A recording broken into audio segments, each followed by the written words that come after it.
Hello and welcome to the Big 12 Mafia Show. I'm your host, Nathan Bomber Brown, and with me today, I have a few special guests. First, let me introduce Moen Sports and also Immaculate. Thanks for being here, guys. Good to see you. Moen. He's on a He phone doesn't want to call. hit. He's not going to hit mute because he's holding it in. Anyway, we have a special guest today, and that's OS Beaver. He and I started chatting on an open Twitter Spaces on Sunday, and I've been following him for quite a while because of his amazing tweets and really insightful comments about realignment and Oregon State, Washington State as well. So I welcome to the show, OS Beaver. How you doing? All right. Nice to be with you guys. I'm glad you could make it. I know this isn't something you normally get into, but I hope you have fun. As I told you off For camera, I sure. think this will be a fun thing, and hopefully, if we can't make you feel better, at least let you know that you're not the only one that is trying to affect positive change for those schools that are getting left behind. Frankly, let's do a little business before we get started. First of all, in the upper right-hand corner of the show on your screen, there's a QR code. Scan that. If you're looking to give somebody a gift, specifically BYU gear. BYU Mini Helmets sells helmets that are just like, and this is one of my favorites, actually. It's this old school BYU one. I'm not sure if, hope you can see that. Yeah, there you go. Anyways, these are really cool gifts. I've got a bunch, and I just rotate them through on my background. But if you have somebody that's a friend or family, you want to give somebody a gift, they're affordable. And just go to BYU Mini Helmet, scan that QR code, and you'll be set. Next thing I need everybody to do is subscribe. Make sure you leave us a comment or a question if you do. Please give us a thumbs up. Those are really big deals. I didn't realize how big a deal until I started doing it. And now I'm like, okay, everybody needs to do that for some reason. And then last thing is turn on your notifications. Notifications is very important. You'll know when the next show is coming, and you won't miss anything. We have some good content, and I want to make sure everybody has their opinion heard. Last thing is for chatting, you're welcome to just leave a comment. I try to get to as many of those as I can. I can't guarantee I get to every comment that's from a member of the show, but if you wanted to join as a member and get your comments highlighted for me so they get preference, go to the Big 12 Mafia main page, and down in the middle of the page there's a button that says join. I'll show everybody that later, but click it. Takes you to some different subscription models, and hey, we're off and running. Last thing is super chats. Obviously, we read all super chats. Haven't missed one yet, and don't ever plan on doing that again. So please, if you want your chat to make sure we read it, and especially that the panel answers those questions. I don't mean anything. That's the best way to do it. All right. So I'm going to prime the pump here for OS Beaver. Okay. So you have been suffering for 13 months. And I have felt really bad for Wazoo and Oregon State because from the very beginning, it's like those schools disappeared off the map. I mean, from the beginning, people were talking about how if you just got rid of those two schools, the Pac 12 would be worth a lot more money. There were comments about who cares where they end up. Or recently, you have comments about Stanford and Cal leaving, and there's no mention of saving Oregon State and Washington State. So just I'm just going to give you a few minutes here and kind of introduce yourself, and then let us know how you felt over this last, like I said, 13 months. Yeah. So I used to be the mascot at Oregon State quite a few years ago, back when I was a student, and always have been a college football fan. So attending the school, enhanced uh, my attraction towards just, being a part of the Oregon State fan base and all that. Saw some decent teams with JJ Young back in the mid '90s, and then was around when Erickson had his great run, and we made the Fiesta Bowl and creamed Notre Dame. Those were good Uh, teams, by the way. Those Dennis yeah, Erickson teams were very good. oh yeah. And then we had a couple of decent upsets over USC in the Mike Riley years, and then kind of suffered under Gary Anderson. And this is basically the 6th year under Jonathan Smith. He's proved a really good coach. We had 10 wins last year, just missed beating USC, which would have helped us in the conference race quite a bit, but we Right. still beat Florida 33-3 in in the Las Vegas Bowl. So pretty much really thumped on a SEC team, which was nice, and people are really excited. We got the Clemson transfer QB this year as our starter. Is that DJ Ukulele? Ungale. Yep. Is that Ukulele? Okay.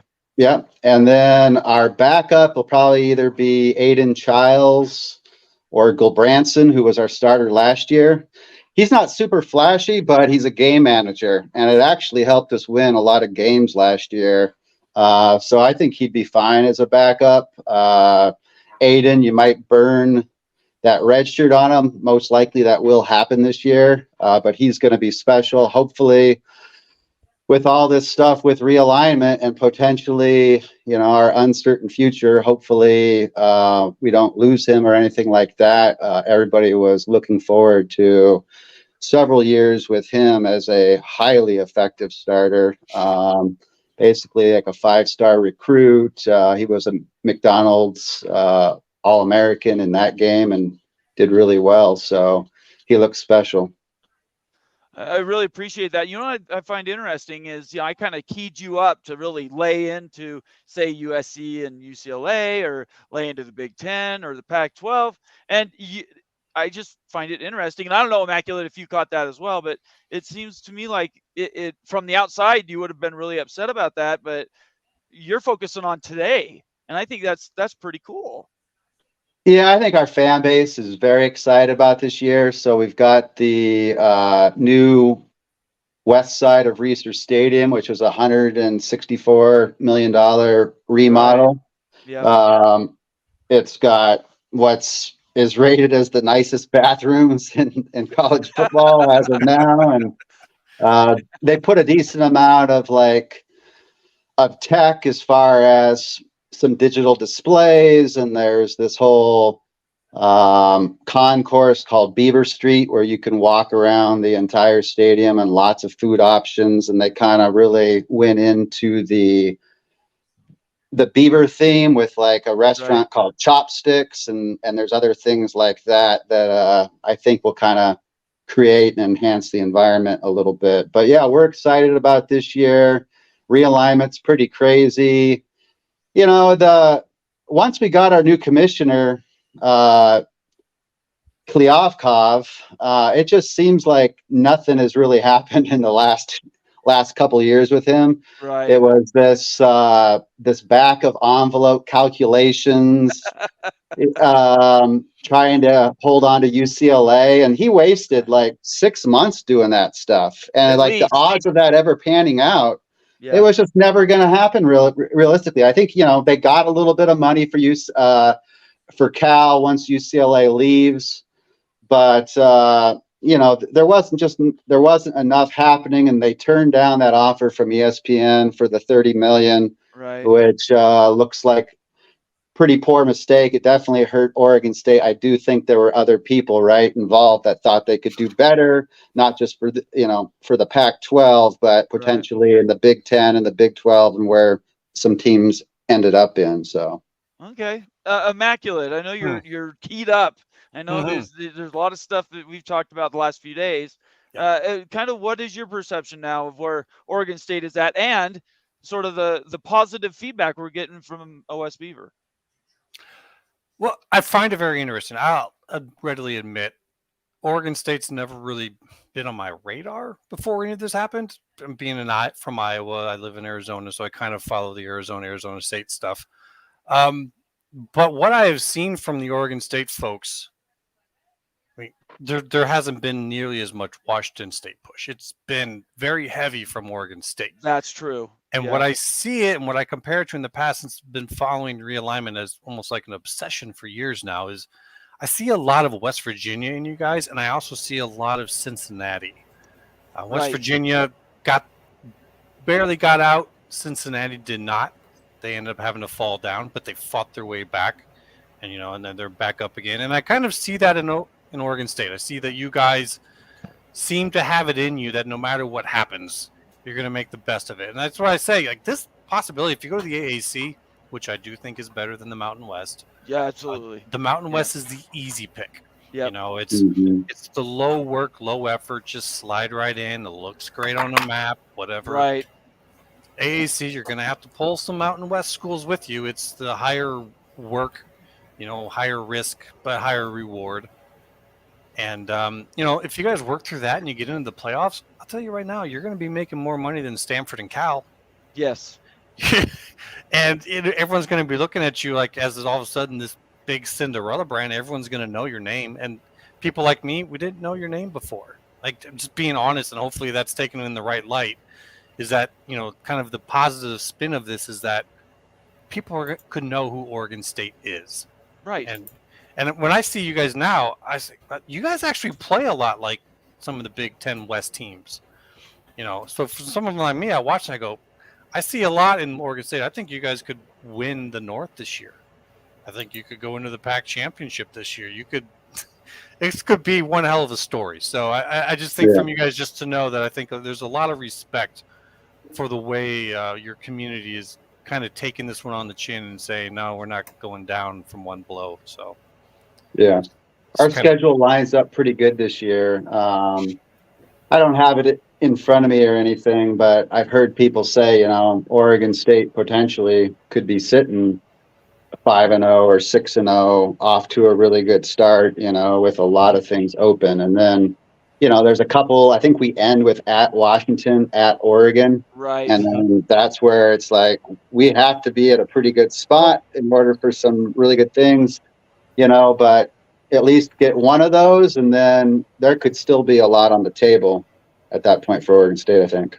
Let me look at your schedule here. Washington is at home for you. At home, okay. And then your last game is at Oregon. It's at Oregon. But if you're at that point and you've got that on the line, you guys have gone into Oregon and won before.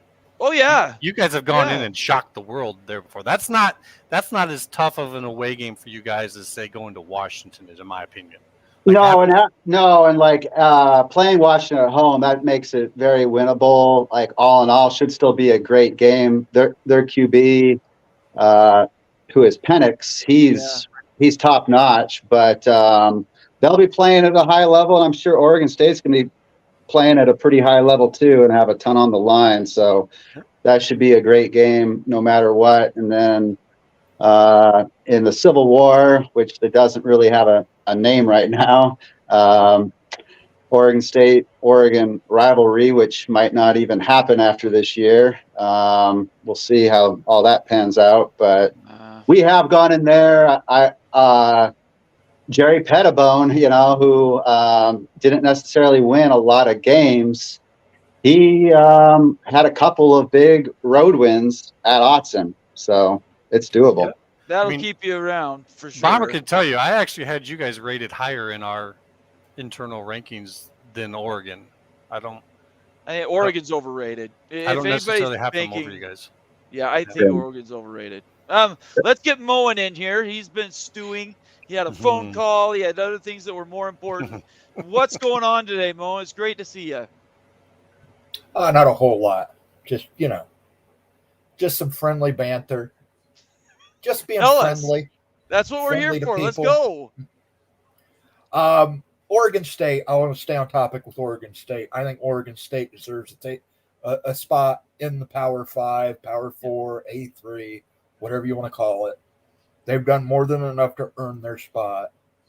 I know they don't have the best demographics, but, I've watched some Oregon State squads that had no right to win some games. I remember I think one year they beat Pete Carroll when he was at USC. That's right. Derailed that USC team that was supposed to be unbeatable. Yeah. With Mike Riley as their coach, when Mike Riley was the coach here last year against Oregon. I think Oregon State's deserving. And the best advice I can give to Oregon State is make the bastards choke on your success. Yeah. That is the best revenge. Make them have to choke on your success. Go out there this year, win the Pac-12, go undefeated, get yourself a spot in the CFP. Then people will be knocking on your door. Is that how you look at it, Beaver? Do you think it's just that easy? I think we'll have a pretty good year, and we're going to be America's team. And like with the schedule setting up well, I think we're going to be ranked and in that conversation, for most of the year, which will have a lot possible. And I think it's going to stay like that for quite a while during the season. But I think there's a lot happening here just, in the next few days that are going to be important for Oregon State. So they were supposed to have that ACC vote. Right. Interesting enough, with the sad shooting there, it's gotten postponed for a couple days, and the fact that that's now after the commissioners meeting tomorrow to talk playoff and potential thoughts and changes there. There's been talk about the model changing from 6 top conference champs plus 6 at large to only the 5 top conference champs and 7 at large. SEC and Big Ten especially like that because they're getting really deep and they want more teams to have a chance and more spots. But I think that factors into all this play for the American. And we'll see what happens, with Stanford, Cal, and SMU if they make their way to the ACC or not by the end of the week. I think we'll know. But Oregon State and Washington State are next up. And the Mountain West commissioner presented, I believe it was today, maybe some stuff yesterday also, and then Oresco is going to be flying out here, I believe, the end of this week. It might be right after the commissioners meet tomorrow. He could be here by end of week. But I thought he talked to them last week. I thought Gloria spoke last Thursday, and I thought he spoke on like Saturday. Did that not happen? Well, he's doing a combination. He was actually in England for the Navy game. Oh, okay, fair enough. So he was doing some Zoom stuff, but he's yet to kind of meet in person. But he's supposed to meet with both Washington State and Oregon State. Right. And I've put out some illustrations and some ideas of what I think is potentially possible. I do think my most recent one with a American 20, where that's the one you and I went back and forth on, isn't it? Yeah, with the line on it. I thought that was brilliant graphic. Where you pull in at least a few, but potentially up to 5 Mountain West teams. Right. All that would set up Oregon State and Washington State extremely well. Moving forward, it would probably take a few months for those Mountain West ads to come to fruition. But I see it as a small leap of faith. Like what you get with the added ESPN exposure, I think is like quite a bit. So I watched College Game Day this past Saturday, and for 2 hours, I didn't hear a mention of a Mountain West school. They did a segment on top G5 programs and schools, and 2 of the hosts said Tulane, 2 of the hosts said UTSA. So I mean, they're highlighting the American. It's their it's on their networks. Yes, and their they've got a reason. Yep. Yes, their conference. And Fox is over the Mountain West. So that's where that I think, just to circle back where we started with the realignment and the new contract, that's exactly what the question was. Do we go with money or do we stay with exposure? And they decided to chase the money because in their heads they felt they had a value, whatever that value may be. But really in the background, everybody else is going, man, we just want to be on TV. We don't really care. Just put us on TV, because we know if our brands are on television, they will naturally expand and be better. The more exposure you get, the better your conference is looking, which is why Oresco has been brilliant. Like Mike Oresco, he was over the Big East. The Big East folded. He now is over at AAC, and he's trying to stop that from happening again. And I think he's doing a really good job. Okay, let's just change the subject here for a second.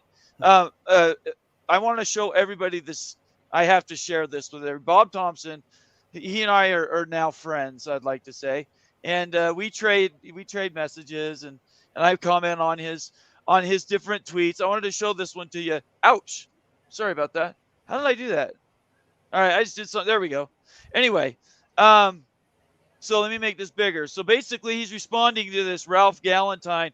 He says, by the time Apple and Amazon could bid on the Pac-12, Fox had already dismembered it. And when Apple made their bid, Fox bid a bit more for individual teams, and Big 12 used the tools Fox and ESPN gave them to crush the remains. I love that. Crush the remains. And the counter argument was Bob had said they were doing good faith bargaining. Well, this is his reply, and I think this is just brilliant. He says, what was the Pac-12 doing for the last 13 months? It's what we're all asking, right? Why did they scare ESPN into Big 12 arms with the absurd ask? If Apple wanted it, they should have bid more. This isn't a union contract that requires good faith bargaining. I love that, good faith bargaining. This is a business deal that the Pac-12 misread. And then just to pat myself on the back, I want to highlight my reply to Bob, which is, I simply do not understand. Bob has been providing enough information for free to every college football playoff conference and university to not only survive but thrive.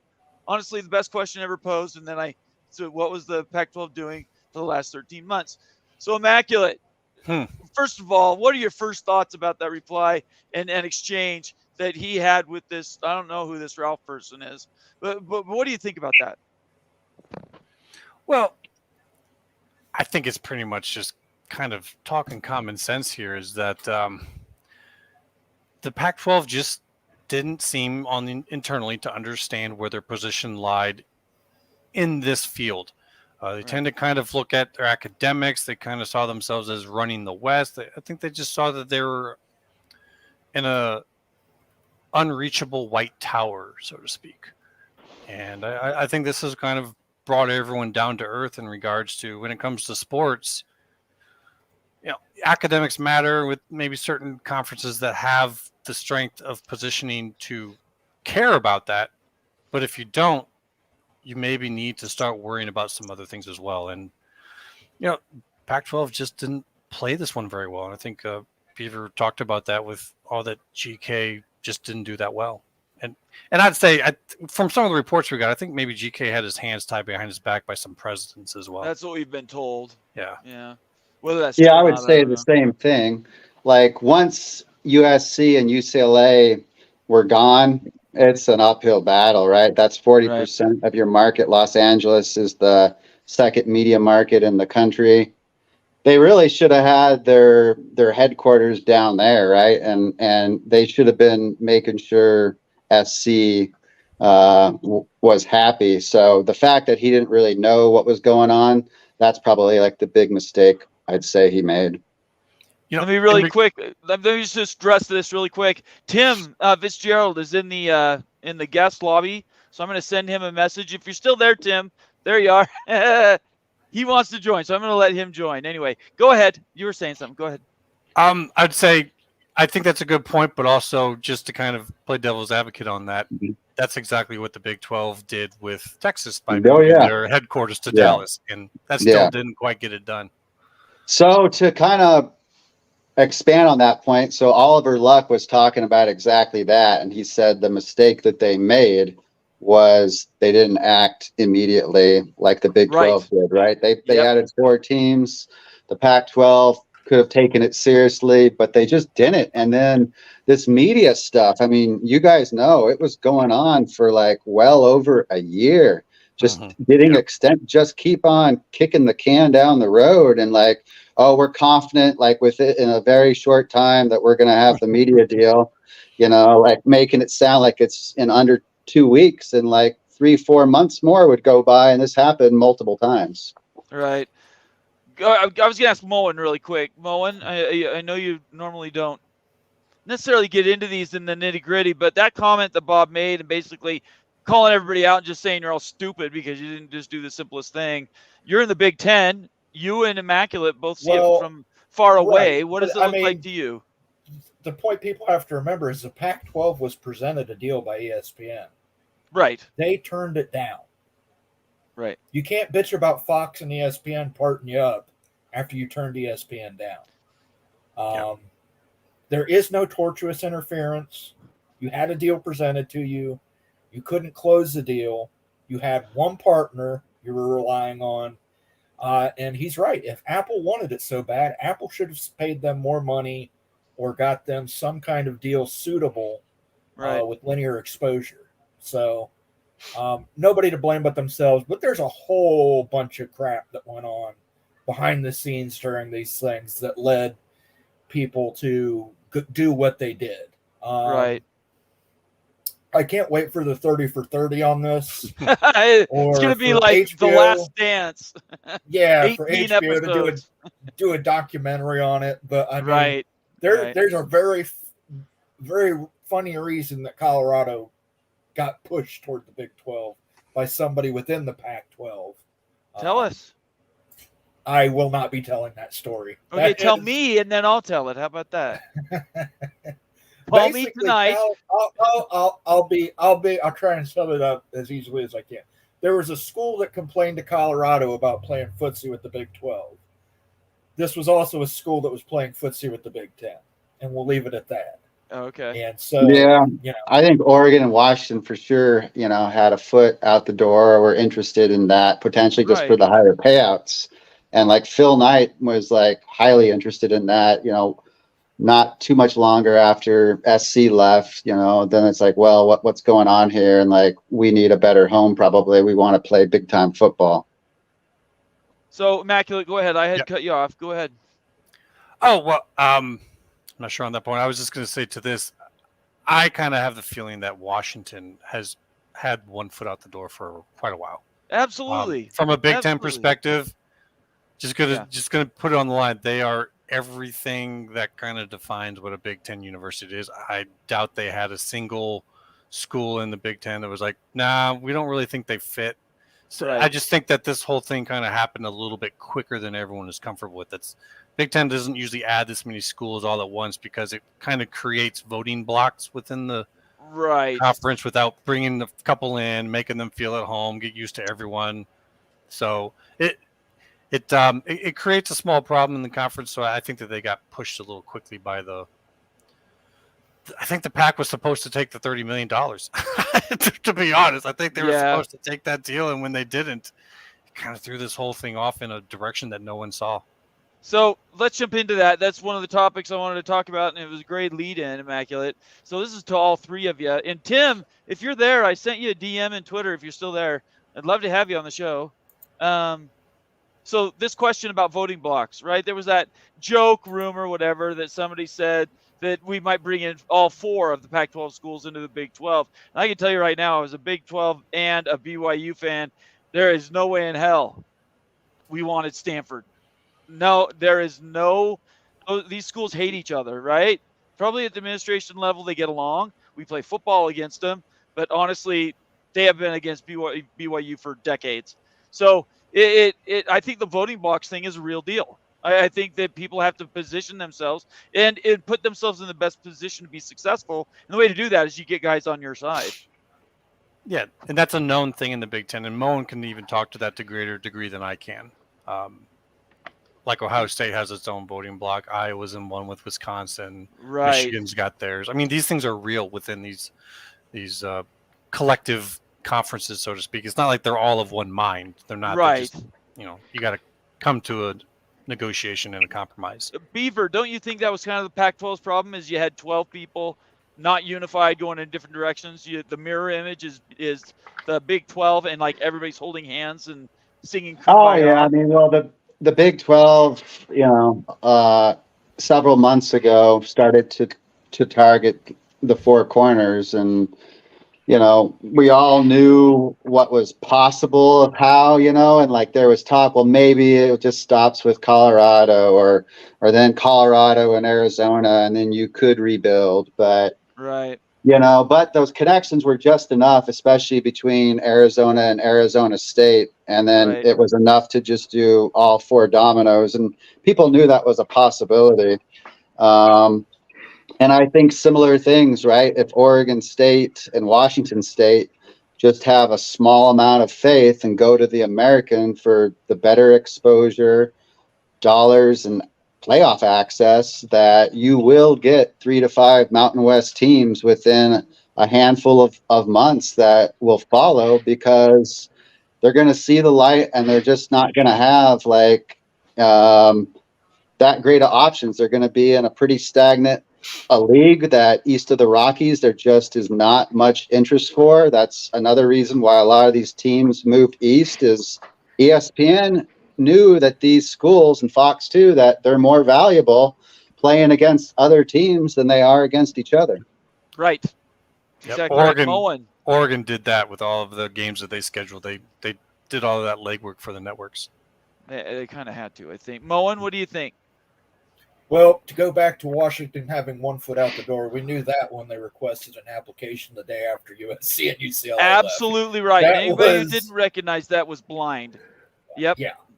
Oregon and Washington were doing everything they could to get out. And that was pretty obvious to anybody who even had 400 vision that was what was going on. So absolutely. But yeah, getting back to voting blocks, that's correct. And you'll be glad to know, Bomber, I think Stanford, the feeling is mutual. Right. I don't think they want to be in the Big 12. Right. They want to have their cake and eat it too. I think TCU and Baylor are the same. So BYU's not unique. Yeah. So I don't think Stanford wants to lower themselves to joining the Big 12 in their opinion. Right. They want to go to the ACC where they get to keep all their Ivy League public library deal going and be special along with Notre Dame, be a bunch of little special snowflakes. Very good. So I don't think you have to worry about that. I don't think that's happening. Again, I still believe that you push for Oregon State and Washington State to get into the Big 12. Right. I know it's 2 more teams in the Western Bloc, but it gives you a Pacific time slot. I still think that 10:30 at night slot is still valuable. You can still make a separate package for it and sell it to ESPN. So before I give it, and everybody, I want to introduce Tim Fitzgerald. He's one of my good friends. Helped me get started actually at the very beginning months ago. Wasn't that, Tim? I hope I've represented your teachings well. Look at this. You're awesome. It's kicking butt. Well, I'm just glad you wanted to come out. We pinged everybody in the group to see if anybody wanted to come. I know you're on limited time, so I'm just going to give you some time. What do you want to talk about? Do you have questions? Well, I'm just dumbfounded by this ACC stuff. I don't see how it works. I think Cal and Stanford. Look, at the end of the day, the problem is Cal and Stanford thinks most of college athletics is beneath them. Right. I mean, that prevented the Big 12, from them taking anyone from the Big 12 a couple years ago. They want nothing to do with the Big 12, which is fine because the Big 12 wants nothing to do with them.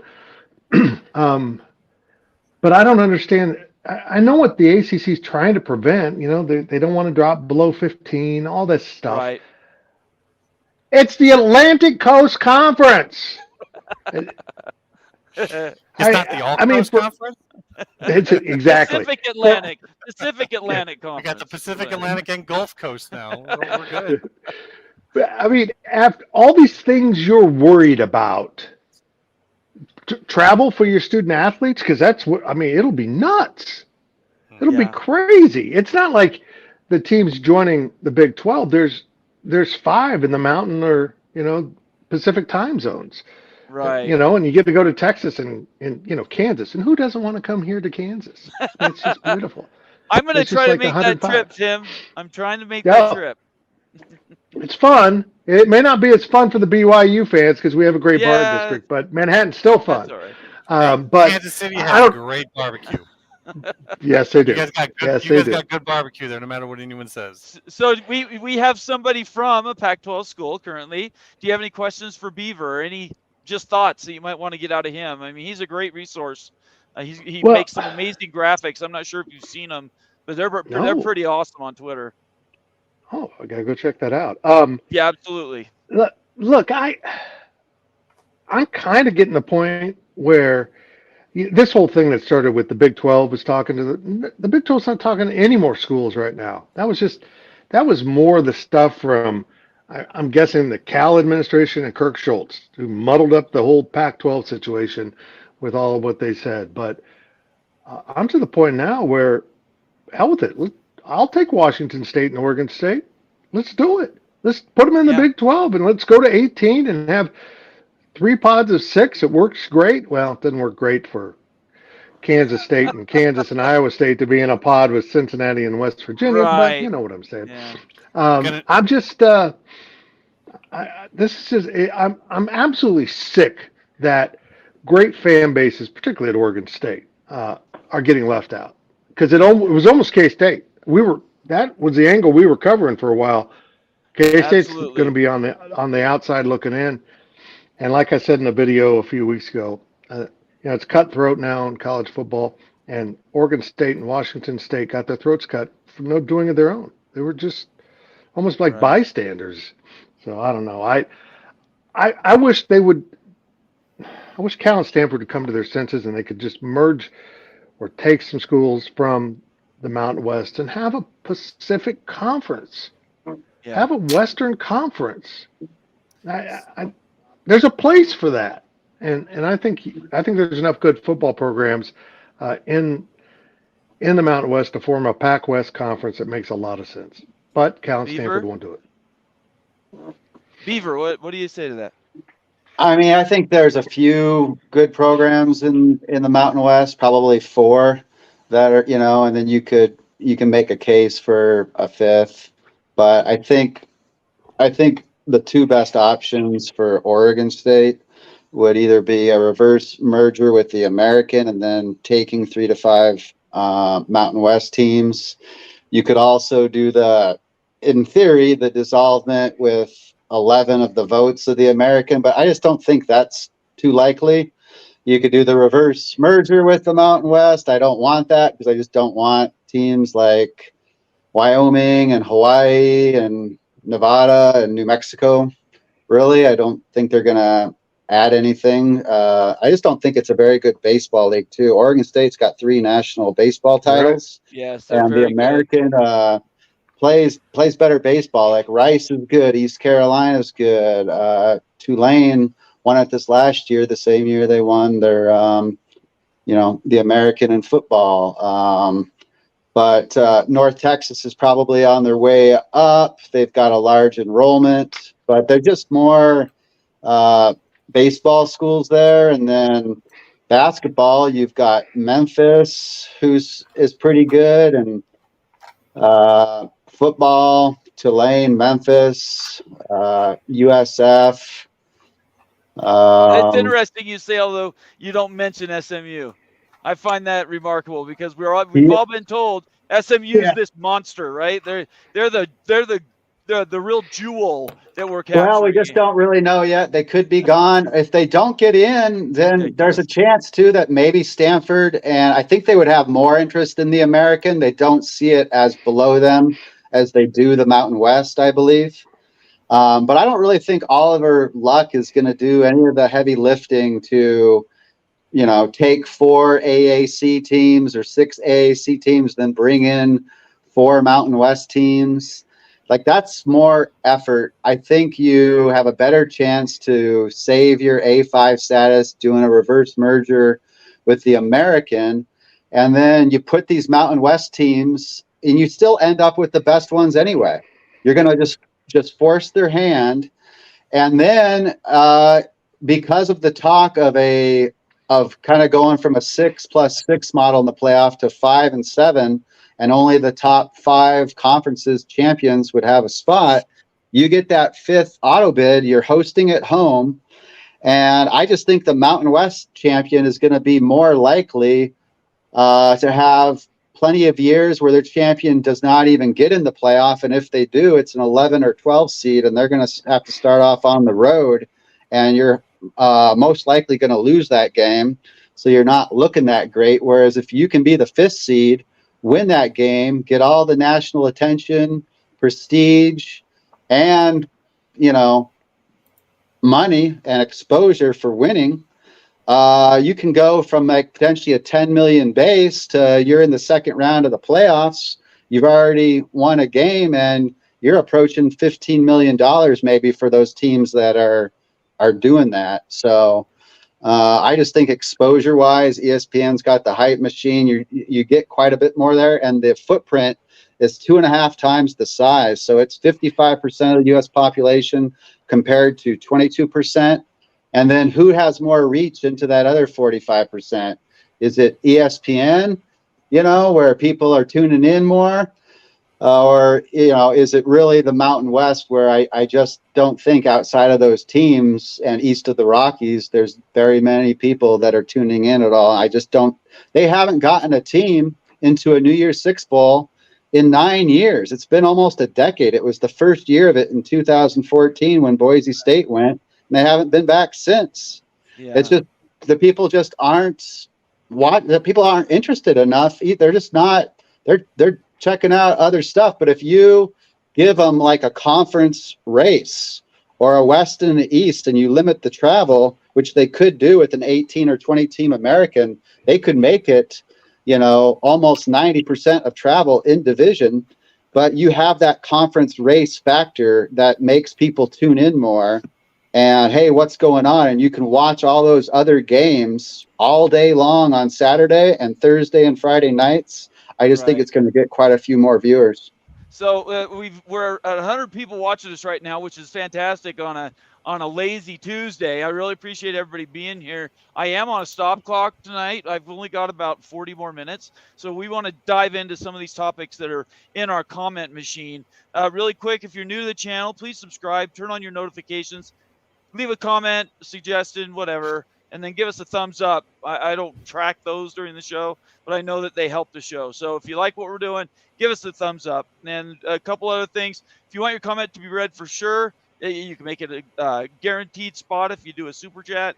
I'm going to try to get to some of the member comments starting after we do this little review right now, and be part of the show. So, Tim, I'm going to let you reply to what Beaver just said, and then we'll go immaculate and Moen. That's great to get his perspective. Because honestly, I didn't even think about baseball. And Oregon State's got such a balanced athletic department. They're good in so many other sports, and baseball is very important to the culture there. The American makes sense, particularly if you can peel off some other Western schools and have like a scheduling block out there where your priority sports, I hate to say it that way, but you know what I mean, can kind of schedule at home and you don't incur a lot of travel expenses. But, if that takes place, I can see the remainder of the Mountain West merging into Conference USA to kind of be the western part of that. Boy, how many this teams is messy, would that guys. take? How many teams would that take the AAC to? If you follow what Beaver's plan would, how many teams would be in that league? They're at 12 now, aren't they? I'm trying to do the math. If they pick up Oregon State and Washington State, There actually are 14 right now, and then Wichita State is basketball only. But if they lost SMU, they'd be down to 13. They'd be up to 15 with Oregon State, Washington State. Right. And then if you added the top 3 Mountain West, if you wanted to start with that, you'd have 18. If you added a couple more, maybe Colorado State Air Force, you'd be at 20. And you could basically limit travel a lot at that point, and you're just going over to the Eastern Division a little bit, but it's just that fun little game here and there. You're at least getting, 1 or 2 games a season, or you eventually see maybe the other teams, who knows exactly, every 6 or 8 or 10 years, but you eventually get to play in some of these places that have cool environments. Like, ECU's got a great fan base. Memphis is doing a nice stadium remodel. I think that's like another benefit is the projects that are happening at like South Florida and Memphis. And then that's part of what you're building and the excitement around your conference. Agreed. And by the way, a quick correction. Wichita State they don't have football. They're playing everything in the American. So you would get Wichita State baseball, which has they're kind of on a downtrend right now, but it's got a great tradition. Both those schools have amazing baseball. I followed Oregon State baseball. Had some friends that went there out of high school, and they're a machine down there. Plus, it's beautiful in Corvallis. If you've never been, you're missing it. I guarantee it's a trip of a lifetime if you go. You get to the ocean in an hour, maybe it's a half hour. I can't remember what the time is, but it's just a beautiful location. All right, Immaculate, I see you over there chewing on your lip. I'm watching chat over here. Okay, They're all keeping me right. busy. We're gonna get to the chat in a second. I just wanted to get through this first. I'd say I'll take a little bit of a different tack here. I like to talk to folks to remind them that consolidation is not limited to the power conferences. It is coming for the G5, and it's already been happening.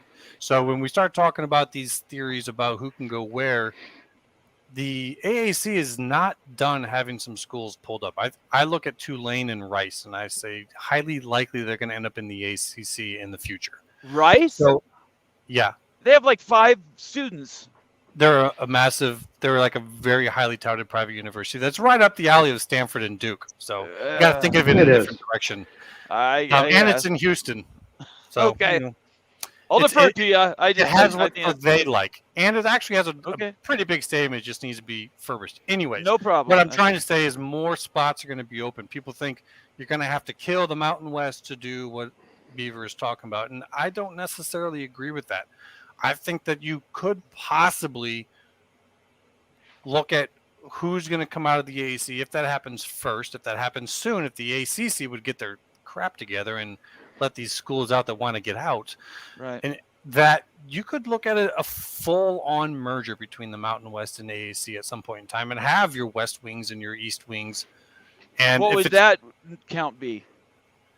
Well, the Mountain West right now is at about 12. If the AAC so it'd be like 26 teams, right? I'm saying you're aiming for 24. Oh, I know that, but you can't. Right. They've already said they're not going to kick schools out. Right.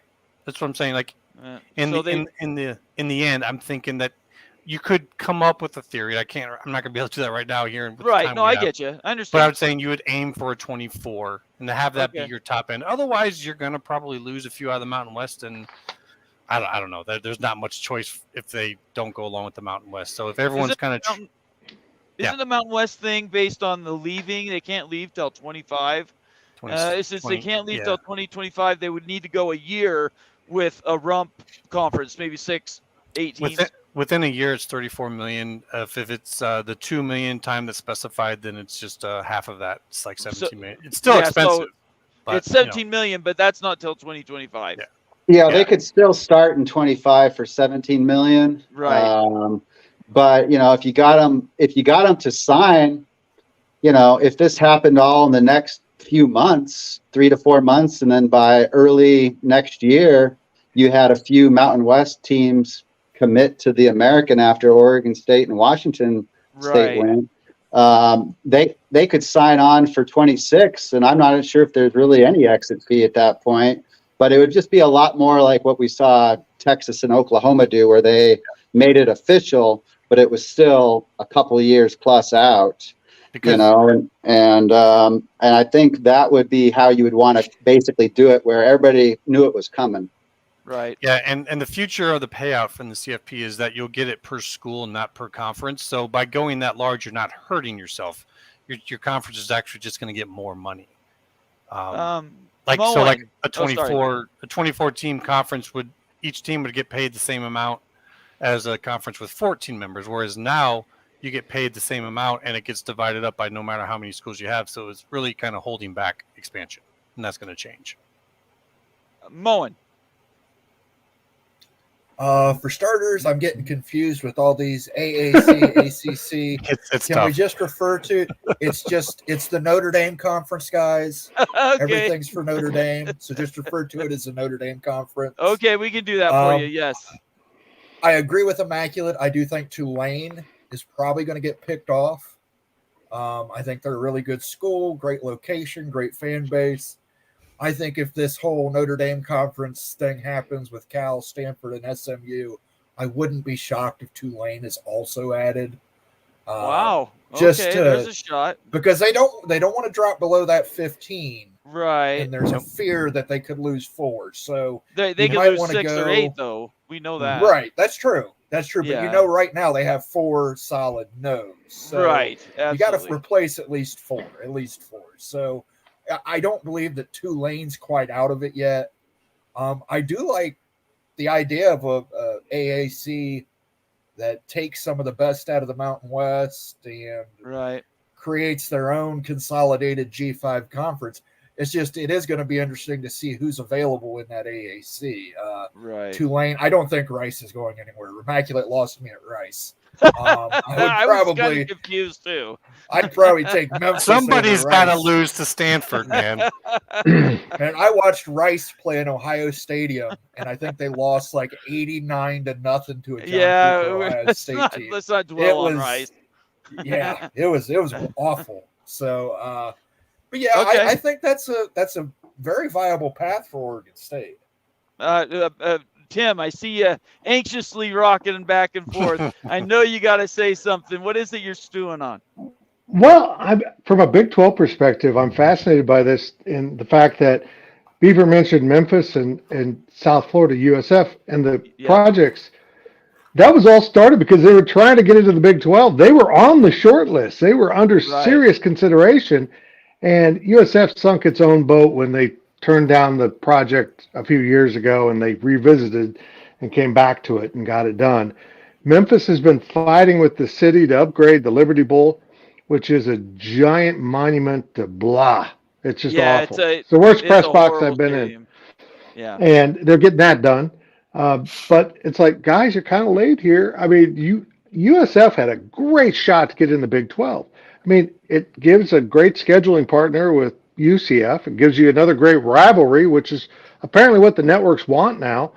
And I'll say this, they will end up in the ACC, particularly if that conference loses Florida State and or Miami. They'll want a Florida school. Is it Memphis? What's that? They? You said they. Yeah. What pronoun? Oh, USF.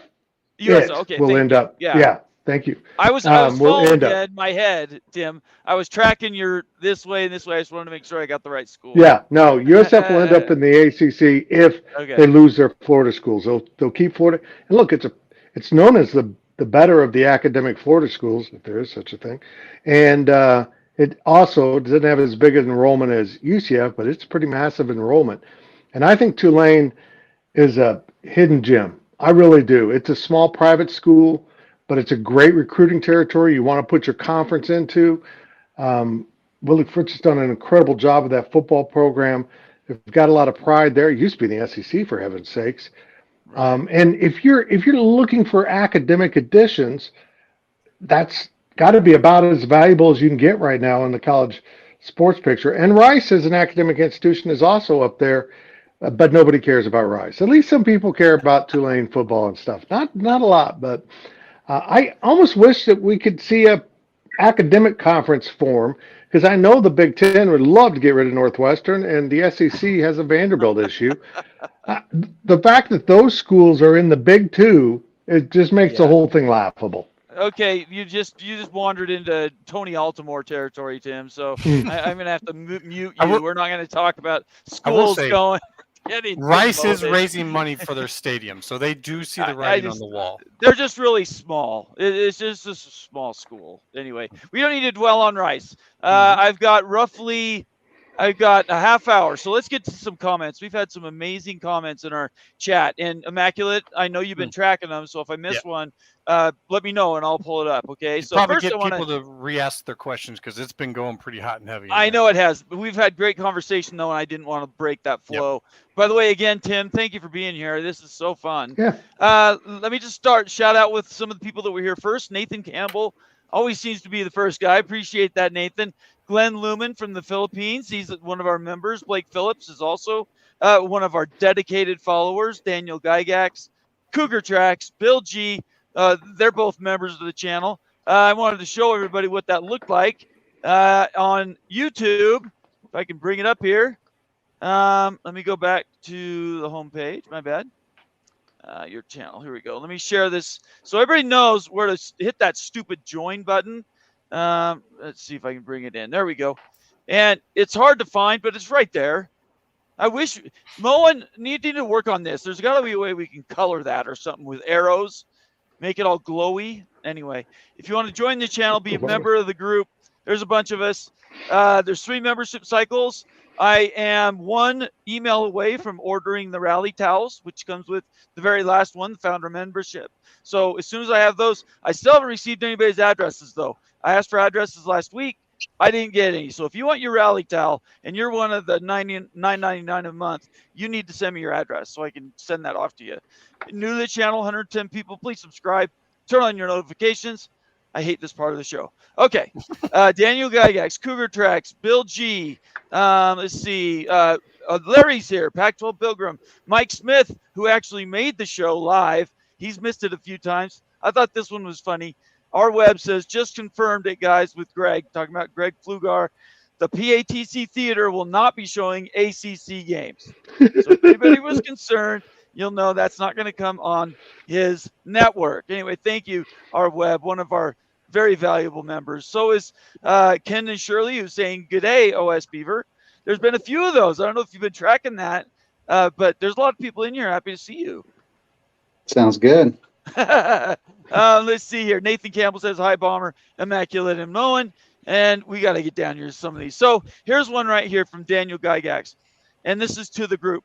I'm wondering how the UC board is justifying Berkeley trying to get into a conference that its closest flight, Notre Dame, is 1,700 miles away with all the green programs they have. And we need to mention this and really emphasize it because one of the things that George Kliavkoff talked about over and over again is travel. And if the Pac-12 breaks up, everybody's going to be traveling all over the place. And then he complained about the Big 12's challenges with travel. So what's you guys' answer to this? I think it's a great question. Hypocrisy. Yeah. It's amazing how everyone's morals and standings will just go out the window for a buck. Right. And that's what we're looking at. Just a bunch of schools that stand for certain things, unless they get some money, and then they'll get over that real fast. It's the way it is. There's the things that you say, and then there's the things that you have to do when your survival is at stake. Right. And there's athletic department survival is at stake. Really quick, as I'm going through these comments, if you want to guarantee your comments read, please make it a super chat. Other than that, we've got over 200 comments already, and it's going to be hard for me to get through them. Just want to make sure everybody knows I'm not ignoring you. There's just a lot to get through, and really the super chats and member ones are really the only ones I see. Mike Smith again, he says, West Virginia fans, I think this is to answer a statement to you, Beaver, where you said Oregon State are like-minded like West Virginia. Great fans who has teams that are always undervalued. Do you agree with that? Yeah, I see some of that, especially in our current situation where we're, potentially a little bit out on an island, but we still have to, think like West Virginia, where they made it the decision that the Big 12, another conference and that situation was worth it. They might have to travel it, and it actually panned out well for them, to this point. So they might be traveling a little bit, but the conference is at the strongest it has been in years, I think, in the Big 12, and everybody thinks they have a pretty bright future. Most Oregon State fans, their preference is the Big 12. It's just like, will we really get the invite now? If Stanford and Cal went to the ACC, I don't know what the odds of that. I kind of think it's not higher than 20%, maybe 25 if we're lucky. But I think most likely we have to think about these other plans. And I think the American is just a bolder step where you're proclaiming as a university that you're going to take athletics and all that seriously, and you're going to do what it takes to fight and be relevant and have exposure. Tim, you're the Big 12 godfather here. That's got to make you feel good. One, talking really good about the way you guys have kept the Big 12 together. Now it's growing again. What do you want to? I mean, do you have any response to that? Your opinion here really matters. Well, I mean, the Big 12 stayed together because, for the most part, once you extracted Texas from the equation, and Oklahoma to a lesser extent, very like-minded institutions. They were on the same page. They shared the same goals, and that I don't think that was true in the Pac-12. Everyone was kind of interested in their own thing, and you had Oregon and Washington up there that like, we're going to leave. We just haven't told you yet. Right. And it's just, It's sad. It's depressing. I look at the old Big 12, the original Big 12 that I started covering in '96. That was a beautiful conference, It and it'd be a was. great conference. Yeah. And now look what Nebraska football voluntarily did to itself. It's true. Yeah, that's I true. mean, A&M, you can argue maybe they're better off, but I don't know that they are. Colorado wasn't better off. These programs had done so much recruiting in Texas, and then just to walk away from it just crippled them. So Right. this sucks. It all sucks. I agree. We're getting a lot of love from people that are Oregon State fans in here, and I welcome to the show, everybody. We do this stuff all the time. This is what we cover. We're not front runners. We like to support and really think about the schools that we cover, and we care a lot. So if you're new to the channel, a little different format, but welcome, and I hope you get something out of it. Let's see here. I had a really cool question here. Let's see. It was from Kendon. Here we go. Kendon Shirley says, we want to compete against the best, and so do the players. Aiden Childs, Martinez, etc. didn't join the pack to play at the G5 level. They will transfer if we drop down. Is that your biggest concern, is the recruiting and what it's going to do? Yeah, it's definitely a concern. I mean, especially Mountain West, because I just don't think what you can do from there is that enticing or exciting. Right now their contract, it pays the majority of the teams. My understanding is closer to $3.5 million. I think it's under $4 million, and it's really only over that on average because Boise State, has a sweetened package with a little bit more exposure on TV. But our head coach is basically earning that in football. And then what about everything else that we have to do? So that would be so tight. And I know that their commissioner, came and presented something and theirs increased, but I'm just don't think the exposure. I just not excited about the teams. I don't think it fits with our baseball program, and I think, like you say, you could win that conference, and you're still just going to some bowl games more than 50% of the time, even from winning that conference. I don't think you're a lock at all for the playoff.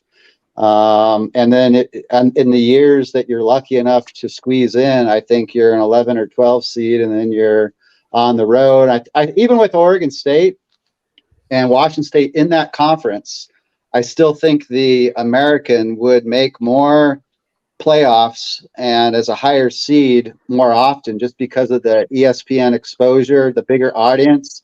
All that stuff will play into East Coast bias, and I think it would be at least a 60 to 40% split their favor, perhaps even slightly higher. I just see it like that it's an uphill battle. You're taking on ESPN. So I'd rather be allied with ESPN. And I think if Oregon State, Washington State join the American and then get a few Mountain West teams to join, then all of a sudden, I think you're a lock. You're dominating that fifth auto bid that it sounds like we're headed to. And there was talk today, Ross Dellinger, about this, and Oresco's the guy pushing it because he knows that their conference could be just dominating that, and then how well that sets you up for increased exposure and dollars. Yeah, Oresco's on top of it. There's absolutely no doubt about it. He's in a great spot. It all comes down to what everybody's waiting on Stanford. So I think turnkey, we have several solutions. I would prefer you guys in the Big 12. I think most of the panel here would agree with that, but we're not the guys driving the bus. So this question is for you, Immaculate, from Mike Smith. He says, it irks me to no end. I think that's supposed to be NO, Mike. That SMU is about to buy its way into a P4. It drives me nuts too, when they should not even be considered over a team like Oregon State. I'm exasperated about the idea you can write a check. Immaculate, you've been more pragmatic on this. Mm-hmm. So has your opinion changed in a week? Well, I find it, I'm kind of chuckling to myself here because I'm surprised you're not going to Moan with this, because he's going to give you one hell of an answer on this. You and I interchanged on this last week, right? Mm-hmm. So we're just following up. Mullen will get his chance. I mean, I don't like it. I mean, how is anyone to like it? But I have to look at this from a perspective of I have no say in this. I have no control in this. I'm just kind of looking at it, and they are leveraging what they have. Right. And I think their private university status, their location in Dallas, those suit some groups in the ACC and what they think that the ACC might have to become in the future. So it fits in that. And the fact that we're at this point just doesn't make a whole lot of sense. But that's been realignment for a long time. Right. In 2012, what was going on with the Big East and the ACC didn't make sense. No. It's just everything's happening so quickly that it's a little bit harder to gather it up, start to make sense of things, and you have to make some quick judgments. So it doesn't make a whole lot of sense, but their willingness to do what they're doing, I think you could say most other schools wouldn't be willing to do that, so that's why they're there. And that's Mullen? Nobody is faulting SMU for the willingness to do it. The fault lies on the ACC and Notre Dame for accepting it. Yes. That's where the fault should lie. Yep. I completely understand where SMU's coming from. They want to be in the Power Four. Congratulations, earn it. Well, Cincinnati everybody earned it. too. Yeah. Houston earned it. Everybody else earned it. Go out there on the field and earn it. Don't buy it. And if the ACC takes that deal, that just shows you the quality of the institutions within the ACC. You will have Duke, who prides himself on being a fantastic academic institution, saying we're willing to take money, blood money, essentially. We're willing to take the blood extortion. money from SMU. Yeah. You'll have schools like University of North Carolina saying we're willing to take that money. You'll have all these schools that pride themselves on being great schools saying we're willing to take this money. Right. Anybody else want to say anything about that before we move on? All right. No, it's SMU. ugly. Yeah. I have the same opinion that Moen does. Sure, whatever, go for it. Right. I don't care if you try, but the conference that accepts it, in my opinion, it goes down in prestige quite a lot. So, yeah, it might not be A3, A4 very long. I'll say something on that really quick. I mean, I do think it's interesting, like what is the future of the ACC, and then how much of a fight are they putting up to keep adding teams? I think the Pac-12, because they were, split-minded, at a certain point with the media deal just dragging on and on and on, it was kind of like, this doesn't look like they're coming to a solution here. Is this just going to completely implode? And then it did. But, I think an implosion of the ACC eventually could be okay too, even if Cal and Stanford and SMU found temporary homes. You're making a little bit for a while. You've got that P5 badge on your jersey. But I think they could eventually dissolve, and that might be what's best. They could play it a couple ways where they're trying to reinforce like the ranks at every move and add more teams out of the Southeast or whatever. But if enough of these teams want out, Florida State, Clemson, North Carolina State, even Virginia Tech, and there's potentially 4 landing spots in the Big 12, and that could be their next 4 adds. And then the SEC still only at 16. Like they could add 4 teams, and the Big 10 could want to add at least 2. And then at that point, you could be the American doing pretty well in this playoff for a year or 2, and then this ACC stuff starts to happen and dispersing, and you could pick up, a couple of the last teams, and just about all those teams could find a home, and we could settle into a pretty good 4 conference structure that doesn't have to necessarily include the ACC.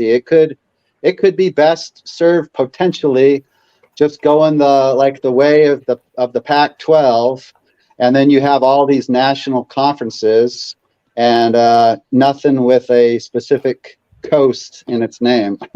I think that's a good reference point. Mike Smith's got another good questions, Mike. A bunch of guys with little to no facial hair. Come on, guys, grow those beards out and join the Brotherhood of the Beard.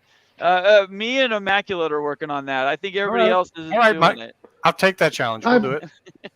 I know I look like I don't, but I've got a goatee, but it's so silver now it doesn't flip Yeah, and show up.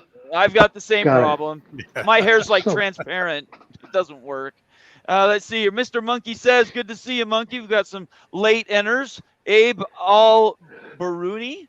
It's nice to see you, Abe. I think you might be new to the show, or I'm just dumb and don't remember yet, but welcome.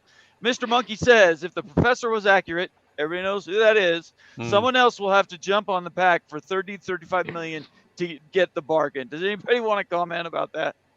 I particularly don't, but It's just kind of stupid to kind of think that the conference commissioner listened to one professor who said our value was 50 million, when realistically you could just kind of tell, and what most experts always said is its value was real close to like the Big 12, and it could go a little bit under. It probably should have been a little bit under. That's basically where most people saw it, is like 8 to 10% under. So you're talking the true value was right around 29 or 30 million, like they got offered, and that's what they were worth. right. Anybody else want to comment on that? It's amazing how much crap Brett Yormark and the Big 12 took for hiring Endeavor, a highly respected, powerful firm, to advise it. And meanwhile, the Pac-12 is using some professor that obviously had cooked some numbers up that just made no sense. Probably nobody else looked at those numbers. It was ultimate. Oh, I totally agree. They said professor, but I don't think they wanted to admit it was some outside consultant. It would explain his energy and his hatefulness, because he had to be right and he wasn't. Yeah, giving him any of our oxygen is wrong. Let's just move along. Ken and Shirley, who's one of our members, says, Steele, I can assure you that Corvallis has no ego or is arrogant. Earlier in the chat, they were going back and forth about the ego killing the Pac-12. And Kendon saying Corvallis doesn't have any, and I would agree with that. I know Oregon State pretty well, and I've never seen any arrogance out of them. If you're mad that we did steal 4 of your teams years ago, we're not going to worry about that now. All we do is cheer for our teams. Does everybody agree? I totally agree with that. I don't think there's anything to that. No, and I even said that to them in chat, that I think most people don't look at Oregon State in the same light that they do many of the other Pac schools. Right, I think that's fair. Yeah, Tim, absolutely not. This is to you, and I don't quite understand this because I've never seen you do anything like it. Connor bounces from show to show. I appreciate him being here.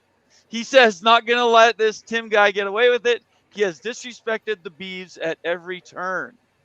I have not. I literally just laid out the truth and said Oregon State and Washington State are going to be left out.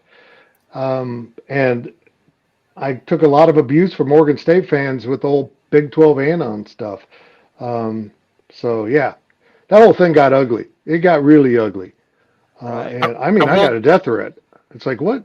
We're talking about that's conference realignment. What is going on here? So stupid. I will defend Connor. After you did say something to Beaver, and then Connor says, "Oh, I was wrong." So he did. He did change his mind from that eventually. All I know is that Connor, he and I used to go at it third person on Golden Blue show, on Greg's show, and finally started coming to my show. And he's been one of our great members, and I really appreciate him being here. Here's a statement or question, whatever, from R Webb, who's also one of our members. He says, I love Fitz, but disagree with his PAC regional conference. You are duplicating the same time zone problem the PAC had. You need some central time zone teams to have more TV windows available. I see both Tim and Beaver nodding their heads. What do you guys think about that? No, he's exactly right, actually. I'm glad he called me out on that, because, look, the Pac-12 had 2 problems. One, a limit of how many time zones they could, they were missing the first window, right? And the first window, in many ways, is the most valuable. It starts your day of college football. Right, right. And so that's a problem with a Western Conference. But the other problem was the crippling arrogance of Cal and Stanford that just refused to bring in anyone else. It was all beneath them. So you're right. You would probably, if you did that, want to get into Texas so you could have some of those early kickoffs. What do you think, Beaver? Yeah, you could see it the last few years of the Pac-12 that we definitely kind of had this, we were too Western, and it's even as the Pac-12, our matchups weren't that enticing to a lot of people, like Arizona versus Cal. I know some of these are Big 12 teams now, but I think they have better matchup against some of those Texas teams, and some of that stuff is actually going to get a lot more viewers. Right. But some of these games like Arizona, Cal, or, I don't know, but like Washington State, Colorado, because Colorado was bad, and I think they have a chance to improve a little bit. Maybe they didn't get treated that great in the Pac-12, but it was too much of these games that just kind of felt similar. And if you didn't have a connection, then what was the real pull into that? And I think the Mountain West, if you merge with them, it's going to be that even magnified. So Right. it's just, that's what's just not. I could feel all that getting worse the last few years. And I think if it's too much Mountain West heavy, you take that factor, and it's going to be like that and even more. And that's not enticing to what I'm looking for. So I'm going to get to a few more statements here. I'm on the clock. I got 5 minutes. So let's see if we can buzz through a few more of these. Kendon Shirley, again, member. Thank you, Kendon. He says, OS Beaver, I agree with the reverse merger is best for us if Big 12 is off the table. However, I would hate to pull apart the AAC, essentially doing to them what has been done to us. Let's clear that up, Kendon. Nobody's saying break the AAC up. What we're talking about is you have 20 teams, 10 in each division. So when you play your games, you're going to play in your group, and you might have 1 or 2 games that go to the Eastern time zone. So nobody's talking about blowing the AAC up. Yeah, if you lost SMU just because they were in the ACC, you'd have 13. Add Oregon State, Washington State again, it's 15. And then maybe look to add at least a few Mountain West teams to be an 8-team, possibly up to 5, and be a 20-team conference. Those would be the 2 best options there.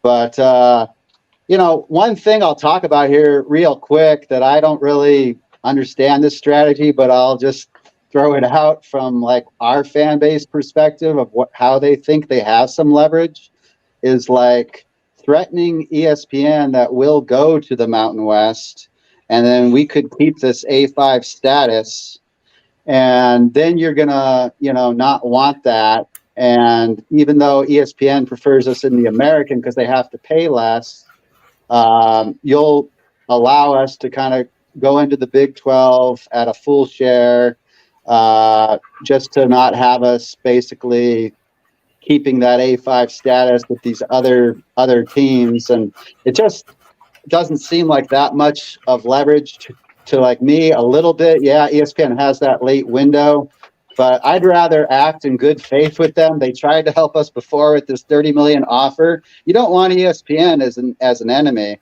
I think they'll give you fair value. I get it because our fans want to be in the Big 12, but let's say you really got that ESPN $20 million in the Big 12. But I think in the American you can get at least a 10 million base, maybe a little just over that, and then you have that playoff access that you wouldn't really have in the Big 12, and that's going to do a fair amount for your brand over the next 3 or 4 years until that Big 12 invite comes. But the Big 12 invite is preferable. I mean, you're not promoting. We all think it's preferable. Okay. And I think it's going to come. I think it's going to come. But if they're waiting on these 4 ACC teams, like Pitt, Louisville, North Carolina State, and Virginia Tech, then we might have to wait to be, in the 22 teams or the 24 teams. I think we're in the top 24 for the Big 12, and I think we see that in the next 10 to 12 years. Oregon State fans aren't that patient. Would like to see it sooner, but and I don't think it'll be quite that long or anything. And I do think eventually we're going to be in the Big 12. So Immaculate, I know you're ready. Go ahead and answer that, and we're going to have to unfortunately wrap this up.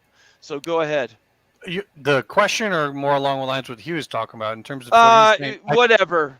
I totally agree with him that yeah, they should aim for ESPN. I mean, people realize what the Mountain West has for a deal. It's not good at all. It's Yeah, the with Fox the deal's not. CBS Sports Network. Yeah. It's not even on CBS proper. Most people aren't going to see you. You're not getting much money from it. Yeah, and make people look at the map and go, "This makes more sense," and they just come to that conclusion. And I just don't see it as being a good one for them. But figuring out the AAC move is harder. So you're going to probably have to do to some others what was done to you. And that's the tough pill to swallow for Oregon State folks, is you're going to have to do what was done to you. And that's the brutal reality of what's going on right now, is you might have to pull some schools out of the Mountain West if you can't get a full, and that sucks. And it's not going to be fun to do, but it'll still help them in the end. And I think it's better for the whole country. I think like the nation is just going to have way more interest in that product at the end of the day. Tim. Well, that's basically what the Big 12 did. They lost 6 schools of their original 12, and they went out and made some great additions from non-Power 5 status, although I'd kind of put BYU in that. And then they had to do what others had done to them and took 4 out of the pack. And I think the Big 12's done for now. I think they're just going to wait on the ACC and see what happens there. Because Louisville Pitt makes a lot of sense. If they get Georgia Tech, any of the Carolina schools, that makes a lot of sense. Cougar Tracks here is one of our members. He says, bring in OSU and Wazoo to the Big 12 if they're going to expand. I think that would be great. I think Tim's, what he just said about standing pat for a little bit, wait some time. One thing Big 12 can do is they're playing with house money. They can wait. They can wait for other things to happen. They're not in a desperate strait like the ACC is following the path that the Pac-12 did. Exactly. If you go back and look at realignment tweets in November, December, January, February, which I did, all these conversations we had 7 months ago. So we're just going through it again. The difference is you guys lost USC and UCLA. They're going to lose Florida State and Miami and Clemson and who knows how many others. Might not be today, but it's going to be soon. Let me see if there's any other comments in here. You guys, these are amazing levels of, I mean, you've been watching this, Immaculate. Isn't this just incredible, the amount of communication that we have here? I mean, yeah, your chat's flying. It is incredible. I've been watching it closely the whole time, trying to listen in them both. I have to go. One more comment here from Day Old Donuts. Good to see you, Day Old. No USF isn't going to the Big 12. They should learn to love their conference. When BYU outdraws them in their home stadium, our first game of the year, that's a bad look. Yeah, BYU's a little unique, though, Donuts. You know, BYU, they're like Notre Dame. They kind of travel a little different than everybody else. So, you know what, guys? I would love to keep going, but I actually have a day job that I got to do something in China. How dare you? I know. I apologize. I want to thank everybody for being here. The number just keeps going up. We're at 120 live. That's amazing. If you go back and look at stats on YouTube, to have 120 people watching you live for more than an hour is incredible. So I want to thank all of my guests. I want to thank OS Beaver for being here. I want to thank Immaculate for being here. Tim, thanks for showing up. And then Moen. And since Moen never says anything, he's kind of standoffish. I'm going to give him a chance to sort of wrap this up for us. Okay. What do you got for me, Moen? Correction: Ohio State beat Rice 70-7. Oh, geez. That's close. That's competitive. Yeah. The following week, they went on to beat Pitt 72-0. Oh, Suck it, Mark May. Oh, gosh. You just can't control yourself. I swear. Oh. He's so funny. Tim, what do you want to say as we wrap this up? Great to see you. Great to meet you guys. You too. We're going to start doing more programming at our Go Powercat channel. We're going to do our pregame show and Insiders podcast. We're going to have a lot of fun. This has been rejuvenating for this old fart to be in this YouTube community. It's great to see everyone. Well, it's keeping you alive, right? That's what you need. Exactly. Keep you going. I'm the same way. Moen already had his piece. Immaculate, what do you got? Well, I just say, I can see how everyone's kind of wishing we had more going on. Well, we might give them a little clue in here. Bomber's been working with me. We might be setting up a little thing of my own to do some after chats for these shows, because he's a busy guy. He can't be sitting with us all night long, but we might be able to put together something in the future for after this, or if everyone just kind of wants to hang out for a leisurely chat. I actually wanted to tip that. That is something that we're going to get into. We're talking about doing a Twitter Spaces after ball games. getting live reactions to, like, when Utah loses to Florida. We're going to do stuff like that. So just be looking for that in my Twitter feed. Obviously, follow all these guys. Mike Smith says Bomber has a hot blind date with loose morals. I don't. She's not blind. All right. Well, Anyway, actually, it's Luis Morales. I don't. it is Morales. Yeah, struggling a I little don't know what bit. that means. I got a last thought too. Go ahead. So Yes. I just hope Oresco makes a great pitch and that Oregon State and Washington State give it, sincere thought. And I do think it's the right move for them. Hopefully convincing Washington State isn't just a little bit harder, because I do think Oregon State's been the leader in some of this. But, I think they have the opportunity to be like the USC or the Oregon or the Utah were in the Pac-12, but of the American. Right. Get that pretty regular playoff access, or at least you're in the American Championship. You're in these higher profile football games that are on ESPN. And when you do make the playoff, you're the 5th seed. You have a great chance to advance, and you're making a lot of money and a name for your brand. And that's what Oregon State needs to do. Do what it takes to keep making a name for your brand. And I support everything Washington State and Oregon State is doing, as long as they're not going bankrupt and taking money and spend it in places they're not supposed to. But everything else with their fans, I really want them to succeed. I'm going to just let this run. Immaculate, you won't have any control. You can't control the comments. You will just have to sit there. But I will leave if you guys want to keep talking. I'm okay with that. I just want to say bye to everybody. This has been a fun night. You guys are awesome. I'm going to have a show tomorrow with Hema Hamuli, BYU football grad, an actual legend. If you're a BYU fan, join me tomorrow night at 7 o'clock Mountain Time, 9 o'clock Eastern. Hema Hamuli would be on my show. He's one of the guys that helps runs BYU Sports Nation. So I want everybody to know about that. It'll be fun. You guys are all invited. I'm not sure how chatty he's going to be. It might be a short interview, but it'll be fun. And I want everybody to know that just look for that. It'll be a reminder on Twitter, and we'll go from there. Immaculate, do you want to keep talking? Because I'm happy to leave you. All right, chat, go ahead and start telling us right now. Do you guys want to stick around and have a little loose talk? Beaver, Fitzgerald, you guys want I got to go. You got to go. Beaver, I got to go. I just want, Bomber, I think I threw my back out last year and I said, Hema Hamuli. We're the same thing. I think that's what I said. I'm not sure. Hema Hamuli. Hooray. He's one of the nicest guys in the BYU social media area, and I feel really honored to have him on the show. Jeff Fuller just popped in here, and he's got Hamuli with many exclamation points. Hey, Jeff. So he's the great guy. All right, I'm gonna go. You know what? I will. No, I can't, because if I leave and then somebody comes in, you can't kick them out. All right, you guys just keep talking. I love y'all. Peace out, and everybody have a great night. He left us in the house to party. Oof, that is so dangerous. I can hang out for a few if there's any other comments, or if you had any other thoughts on. Just some questions from chat. If you guys want to ask anything, Beaver, if you want to get any other questions, we can focus on that. Otherwise, Moen, is there anything else that you wanted to further go in on that now that Papa Nate's not here, you really want to go in on? This is after hours. This is after hours right now, man. There is no parents in the house right now. This is TVMA.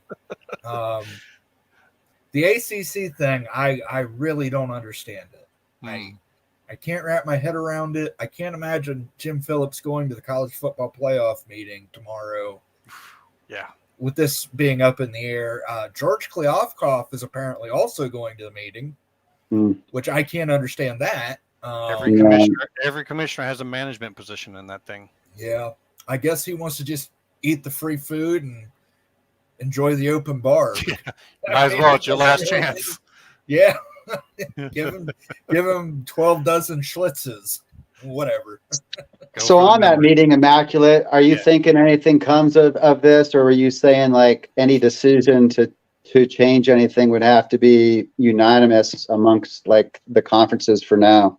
For now, yeah. I've seen the talk, people saying that in 2026, unanimity is no longer going to be a thing. I don't know anything about that. And maybe that'll be the case. But for now, it's been reported and never refuted that unanimous votes required. So if you don't know if the PAC's going to exist, they need the ACC to figure this out. Does that make you guys leave the PAC? Does the PAC break down? Does the Mountain West move fully with you guys to the AAC? Does the AAC lose some schools? So much is kind of built upon what needs to happen that you don't even know how many conferences there's going to be. So are we going to want to do payouts per conference that are equal? Do we want to do it based upon the number of schools you have? Who gets to even vote in this? Because they may not even be around. Like, do you want to let George Kleofkoff and the PAC actually vote on this stuff? Yeah, no, I think I've heard kind of they're going to redo it from scratch for 2026, but I think they'll wait closer to when, things settle out a little bit more and they have an idea of what the landscape looks like. But, right now, I guess you have P5 plus G5 and Notre Dame. So that would be 11 votes. And then if you did reorg where you don't have a Pac-12 and you only got 4 power conferences and then the 5, I guess could take it down to just 10 votes. But then you would only, I wonder if you would still need 6 then. I would think for the majority, whether it was 10 or 6, or excuse me, whether it was 10 or 11 total votes. Well, Moen, correct me if I'm wrong, but I actually think it's unanimous. So it's like even more right now. But if they rewrote it, yeah, right? But in order to rewrite it, you still got to get a unanimous vote on the rewrite. So I don't know how that comes about when it still needs to require unanimous vote. Like, is the G5 going to agree to have it go forward with where their vote's not as important? That's a tough sell. So well, while that might be possible, this meeting tomorrow is just to discuss 2024, 2025. Yeah, the payouts. This is not to discuss 2026. We don't. Is there anything though that really locks any of the current format, for 26 and beyond, or can they basically they can start over and write it how they want, right? Right. They can basically. It's a corporation. It's the College Football Playoff Corporation. They can basically dissolve the corporation, create a new corporation, and just say, hey, it's no longer unanimous. It's majority decision. You have to be in a conference to take part in the college football playoff. Everybody still has access. That's probably what's going to happen in 2026. Because, honestly, there's nothing. George Kleofkoff could walk in there tomorrow, put his feet on the table, and just say no. Mm-hmm. Anything. It could be 10 people saying, let's do this. And he could just go, yep, no. Yep. No. No. But the same can be said for, however you're going to set up anything for 2026. Yeah, you could set it up that way, but it still requires everyone to say yes. And as far as dissolving, well, that would at least take 50%. And why would the G5 vote for that? Why would Notre Dame vote for that? Notre Dame gets screwed if that thing is gone. Not no, screwed, they don't have to dissolve even. But the Big Ten and the SEC could just walk away from it. They don't have to. There's nothing locking them into that term past 2025. They could just walk away and say, we're forming a new CFP with the Big 12, and we'll invite the G5s along, and it'll be a new CFP. Yeah, I don't know. Because if you don't have any contracts that you're owed to, there's really nothing holding you to keep it together. So those threats for 2026 there's probably something to it. But my counter to that is I believe if the autonomous conferences actually want to get some power to their governance, because NIL is really kind of taking it away from them, they're going to need the G5. They're going to need to have a full-on FBS push on the NCAA. They already did just the power conferences to push to get the autonomous from the NCAA in 2014. You really can't cry wolf twice of the same thing. You can't say, oh, we're going to leave if you don't give us this now. Are you really? But if you come at it with the whole FBS, it's more powerful. But they could invite the G5s along with them. That's what I'm saying. But it's a threat. Like you can get everything you need and not, because the NCAA is kind of a shield. Like they take a lot of the shit on them. But if you leave the NCAA, you lose that shield. Yeah, I don't know. I believe you're going to end up with a new college football playoff format in 2026. Oh, And I think it absolutely. might reduce down to 8. It might go up to 16. That's why I say conference playoffs plus a smaller national tournament, and then everyone gets more money from that. But we'll SEC and Big are still going to carry a lot of weight. So I see it where they're going to, if they're rewriting this mostly, I don't think they're going to have it be where it's unanimous necessarily moving forward, because they're just such big voices, and Sankey carries a big stick, and I just see him as making sure that they get their interests met. They'll still protect some kind of access on some level, but they don't want to give up too much, and I don't think they're going to be held where they can't get their overall interest. Right. I don't think it's right that one person at a table can sit there and tell the other 10 partners no. I also don't think it's right that one school gets its own share at the table when everybody else has to be in a conference.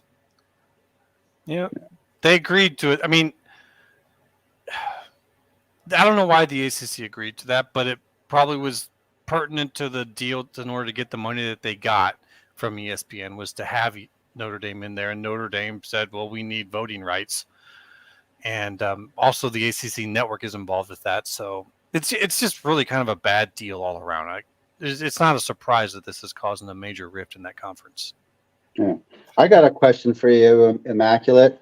So, a lot of people think that the Big 12, is interested in like 4 ACC teams, but and I believe that Oregon State will be in the Big 12, before they get to 24 teams, or they're within that 24. But, they're not quite coast to coast yet. And you've got, good cultures at Oregon State and Washington State with passionate fan bases that, have an element that I think the Big 12 could get value from and fills a late window well. And it's a little bit kind of different than some of the other teams that are in there with a little more arid environments, which is kind of a little bit of a breath of fresh air on some of the things and the, locales and environments and atmospheres that you're seeing. But do you think it's that wise, or to kind of wait for those next 4 ads, and when we don't know how long it might be in the ACC, or if those 2 pieces are sitting there and you eventually want them and you're 24, what has to be involved in the calculus of whether you might just add them if Stanford and Cal went to the ACC? I know people think the Pac-12 network and they actually have 65 million in NCAA tourney credits that are supposed to come into the Pac-12. And then if it's just those 2 schools left and you're somehow brought in, possibly you could merge in and maybe get some or most or all of that. I don't know. But what's your thinking on the timeline and whether they really have to, are best and kind of waiting for these ACC ads that we don't really know when that's going to happen? Well, okay, if I was sitting in your guys' chair making decisions, and I'm not saying that my decision should be looked at as the deciding factor here, but if I was, just how I would strategically try to run this, if all you just said is true, what I would probably want to do is say, okay, Mountain West, you're going to merge into the Pac. All the money that we're getting in credits coming in and maybe sales from the Pac network and whatever we do, that goes to Oregon State and Washington State only. We're going to do this for 2 years, get all that money in, and then 2 years from now, we're all going to merge into the AAC after some of those schools have left, once we know what's going on with the ACC, and just kind of this is going to be like a multi-locational thing. If you get into the Big 12, then all this is moot. I'm just saying that, like, that's the easy, like, that's just a straight boom. Okay, we're done. But the long path would be, if you really want to stick around for the credits, then you bring in the Mountain West into the Pac. I would never merge into the Mountain West. Never. But yeah. I mean, you can do the same thing with the American to keep the credits potentially. I think if it's a true reverse merger, I think they could even keep the A5 until it's voted away. And then basically the American Pac combo has that. You get a few Mountain West teams.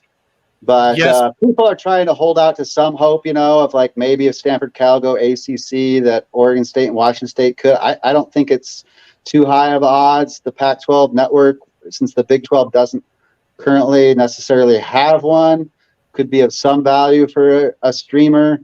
But I find what Oresco and the American are doing and are thinking about very intriguing. I think it'd be great exposure and playoff access potentially.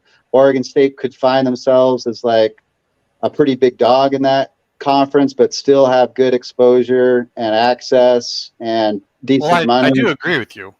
I would still aim to get into the AAC. I just was saying, if you're trying to get those credits as they come in, then you hang out in the pack longer. If you're not, and that's not a big deal, then you're aiming for the AAC sooner. Yeah. And the reason why I would want to go to the AAC and not bring the AAC to you is because they actually have a decent deal.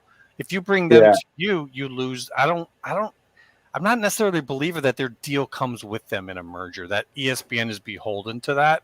Whereas if you go into them, now you can use their renegotiation clauses, if that's all true, which I do believe probably is true. Yeah. I think they've already got numbers that you heard. Bob Thompson was already throwing out, at least 10 million. And then that's before any of the credits for playoffs or NCAA tournament or any of that. So I think it can go up from there even. But yeah, it's interesting. I don't think the invite's going to quite come, but I think eventually the Big 12 will be 24, and I think they could set up, a west of 8 teams, a central of 8 teams, and then an east of 8 teams, and have a nice looking 24. Well, if Moen's a 24 guy, I'm a 25 guy, although the moment that the 25 thing is not possible, I'll scrap it. But what I would watch for is if you guys do the AAC thing, you go on and you win, just because you're tied to Washington State now, it does not necessarily mean you will be in the future. If you guys go out and succeed and do all of that, and let's say the Big 12 is looking to have a 5-team division out west, well, Oregon State becomes that 5th team with BYU, Utah, Arizona State, and Arizona. If they go to 60, if you go to 24, like Moen says, well, then maybe both of you could then get pulled in for a 6-team West. I kind of like Oregon State and San Diego State better. Yeah. But, that's kind of a tough talking point. I would say that if Stanford and Cal don't get in the ACC, Oregon State has a better chance of getting in the Big 12. Yeah. If Stanford and Cal, because Stanford and Cal have a spot in the Big 10, Stanford is holding that up. Once they realize there's not a spot for them in the ACC, Stanford's going to have to make a decision to go independent or join the Big 10. And at that point, when the Big 10 hits 20, with those 4 teams blocking in the ACC, that's going to put more and more pressure on that ACC.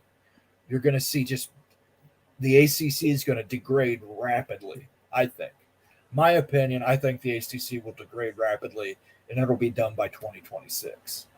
I think that's kind of what I think should probably happen, that I think is best. And I think you end up with 4, and then if the American makes these moves like now, they can be basically a part of those top 4. You basically have your top 2 of the SEC and the Big 10. Big 12 is a pretty clear 3rd, but the American is at least there, and they all got around 20 teams potentially for like a little while, and I could see that as a decent setup, and you've pretty much absorbed just about all of the ACC teams because there's enough spots for them potentially. Yeah, I think absolutely.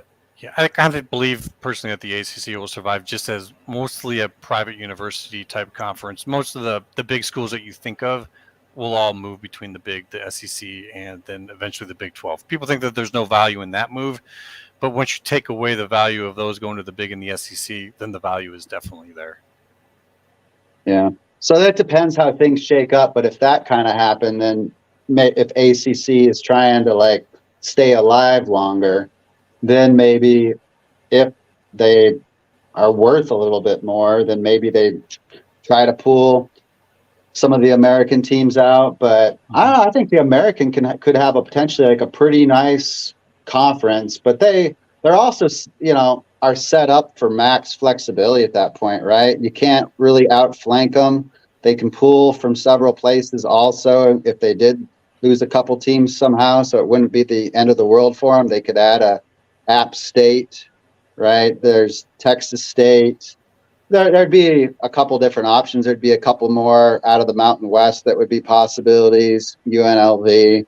So I think your AAC is probably trying to become the gatekeeper conference of the G5. Like it all goes through us. Those who fall down for whatever reason come to us. Those who are trying to come up, you come through us. Almost like a tier slightly above the rest of the G5. Although the folks in the Sun Belt would argue differently. They're a pretty feisty. Yeah, and there's a few okay teams there too, like James Madison, has some potential. Maybe Georgia State has a bit. But yeah, I think with the American, you're in some pretty good markets with San Antonio. UTSA is playing good football. Tulane's getting a lot of pretty good talk, and you're in New Orleans there. Tampa's a good market. Even if you lose SMU, you got North Texas, basically, Northwest Dallas and Denton. So, and they've got a large enrollment. So, and then you still have Rice in Houston. So there's several decent pieces there. And one thing we didn't talk about that I actually wanted to talk about was the academics. And that's another reason that I actually want this move is I would be concerned, from an Oregon State perspective. Right now, I think we're ranked close to 140th in the nation academically and like U.S. News and World Report. Just a little ahead of 150th. And, but I think if we were in the Mountain West, we'd be dropping down to potentially below 200 fairly quickly because they have no AAU schools.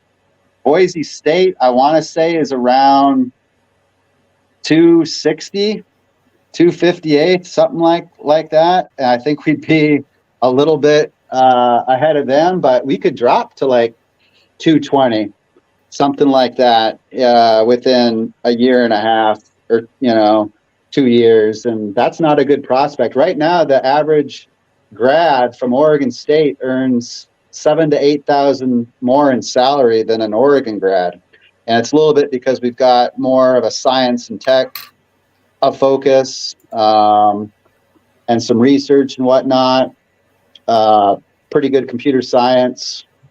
But I don't know. I think in the Mountain West, we'd take a pretty big dip there from just our academic reputation and some of our associations. So I would be happy being associated with schools like Tulane and Rice and USF, who's, and even UAB has good research. They do. So. Hey, Moen, what do you think? Do you think that makes that big of a difference in terms of the rankings of schools? If they were, who they ended up being around as far as their peers, conference-wise? Well, sure, yeah, it's going to definitely impact you. It always does. I mean, if you lay down with a dog, you wake up with fleas. That still holds true. I mean, you're going from being in the pack that had schools like Stanford, Cal, Washington, USC, UCLA to, like you said, the Mountain West, which I think San Diego State's the best academic school in the Mountain West, right? Or they're an R2 research university. But I don't even know where they're rated. Yeah, I don't know. They're a little bit below us, I think, but not. I think they're pretty close. So yeah, that would probably be our best peer. And Washington State's, a little bit below us. Colorado State's decent, aren't they? No, they're actually okay. They'd probably be one of the better ones in the Mountain West, I would think. Yeah. Yeah, that's a tough one, man. That's one of those unpredictables where You don't know, but I definitely think you'd probably be better off in the AAC in that regard. You know, Yeah, tell I think you. it's just another thing they have to factor in, because it's about how you feel about your own thing, and then just kind of how we've been kind of living like, this Pac-12, and we're not really ivory tower people here necessarily at Oregon State as far as our reputation or anything, but it's still been nice to have those associations and have our degrees worth a little bit more from some of that with, University of Washington and the Bay Area schools and the LA schools, and Utah's, improved theirs, and Boulder's always had pretty good academics also. So we'd be happy to get back to some of those teams that we knew if it was the Big 12, but in the American, at least you got more big cities. You still have AAU. I think our academic rank would just barely drop at all if we went to the American, just a slight amount from the loss of Stanford, perhaps, but would still be working with them in some fashions on some things, I'm sure. But yeah, Mountain West is just, I feel like you're completely landlocked, and even if you kind of did it, like, what's the future? Like, what are you really going to add, or how is it improving from there? What's any of the growth? I think it just becomes so stagnant is another thing that I wouldn't be excited about what any of the prospects were. Not to oversimplify anything ever, but as they say, the definition of insanity is to do the same thing over and over and expect a different result. If merging with the Mountain West as a long-term feature, I don't see how, after going through what you've gone through with the PAC and the lineup of schools that you had in the PAC, that trying to do the same thing all over again with the lineup of schools that you have in the Mountain West, I don't see logic in it. They don't have a great deal to get involved with. I think most of the people that see the logic in it are just looking at the map. They're thinking travel It's time. lazy. They just don't know this other league enough. But I think the word's getting out there more, and there is exposure. We're just not exactly that, and we've had the Pac-12. So Pac-12 fans have mostly, watched their own league, and then a little bit of the Big 12, SEC, and the Big 10, like most other people do. But the American is a pretty good league. It's made all these New Year's Six bowls. It's on a great run there, and they've won a lot of those, and they've become kind of like this call-up conference. So, like, if you have to take that small step down now, but you want to get back up and put yourself in the best position, there's a risk of like this reversion to the mean in a Mountain West type of a thing where you might not be relevant enough again. But in the American, I think you're going to have better playoff access, better exposure, and just kind of larger, 2.5 times like the national audience. And so if that league can just even improve itself like more, I think it gets even more viewers, and I think it has some pretty good growth potential. And then for Oregon State, they can use that to try to make a playoff, at least get in a American championship and be in the best position, because it might take 3 or 4 years or longer for the Big 12 to eventually come calling.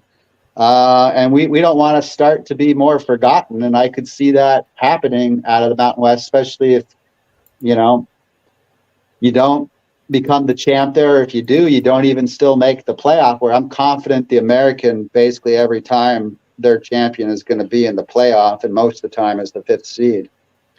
Yeah, I mean, if you guys go with the AAC and you have ESPN at your back, you kind of already have this compelling storyline. And that's what ESPN is looking for. It's looking for storylines, because they do a lot of talk. There's our buddy. He's back. Yeah, it was a quick meeting. Good one. How's everybody doing? I can't believe you're still here. Yeah, we're still going. And I was just saying, I was actually on YouTube we were talking trying to figure it out.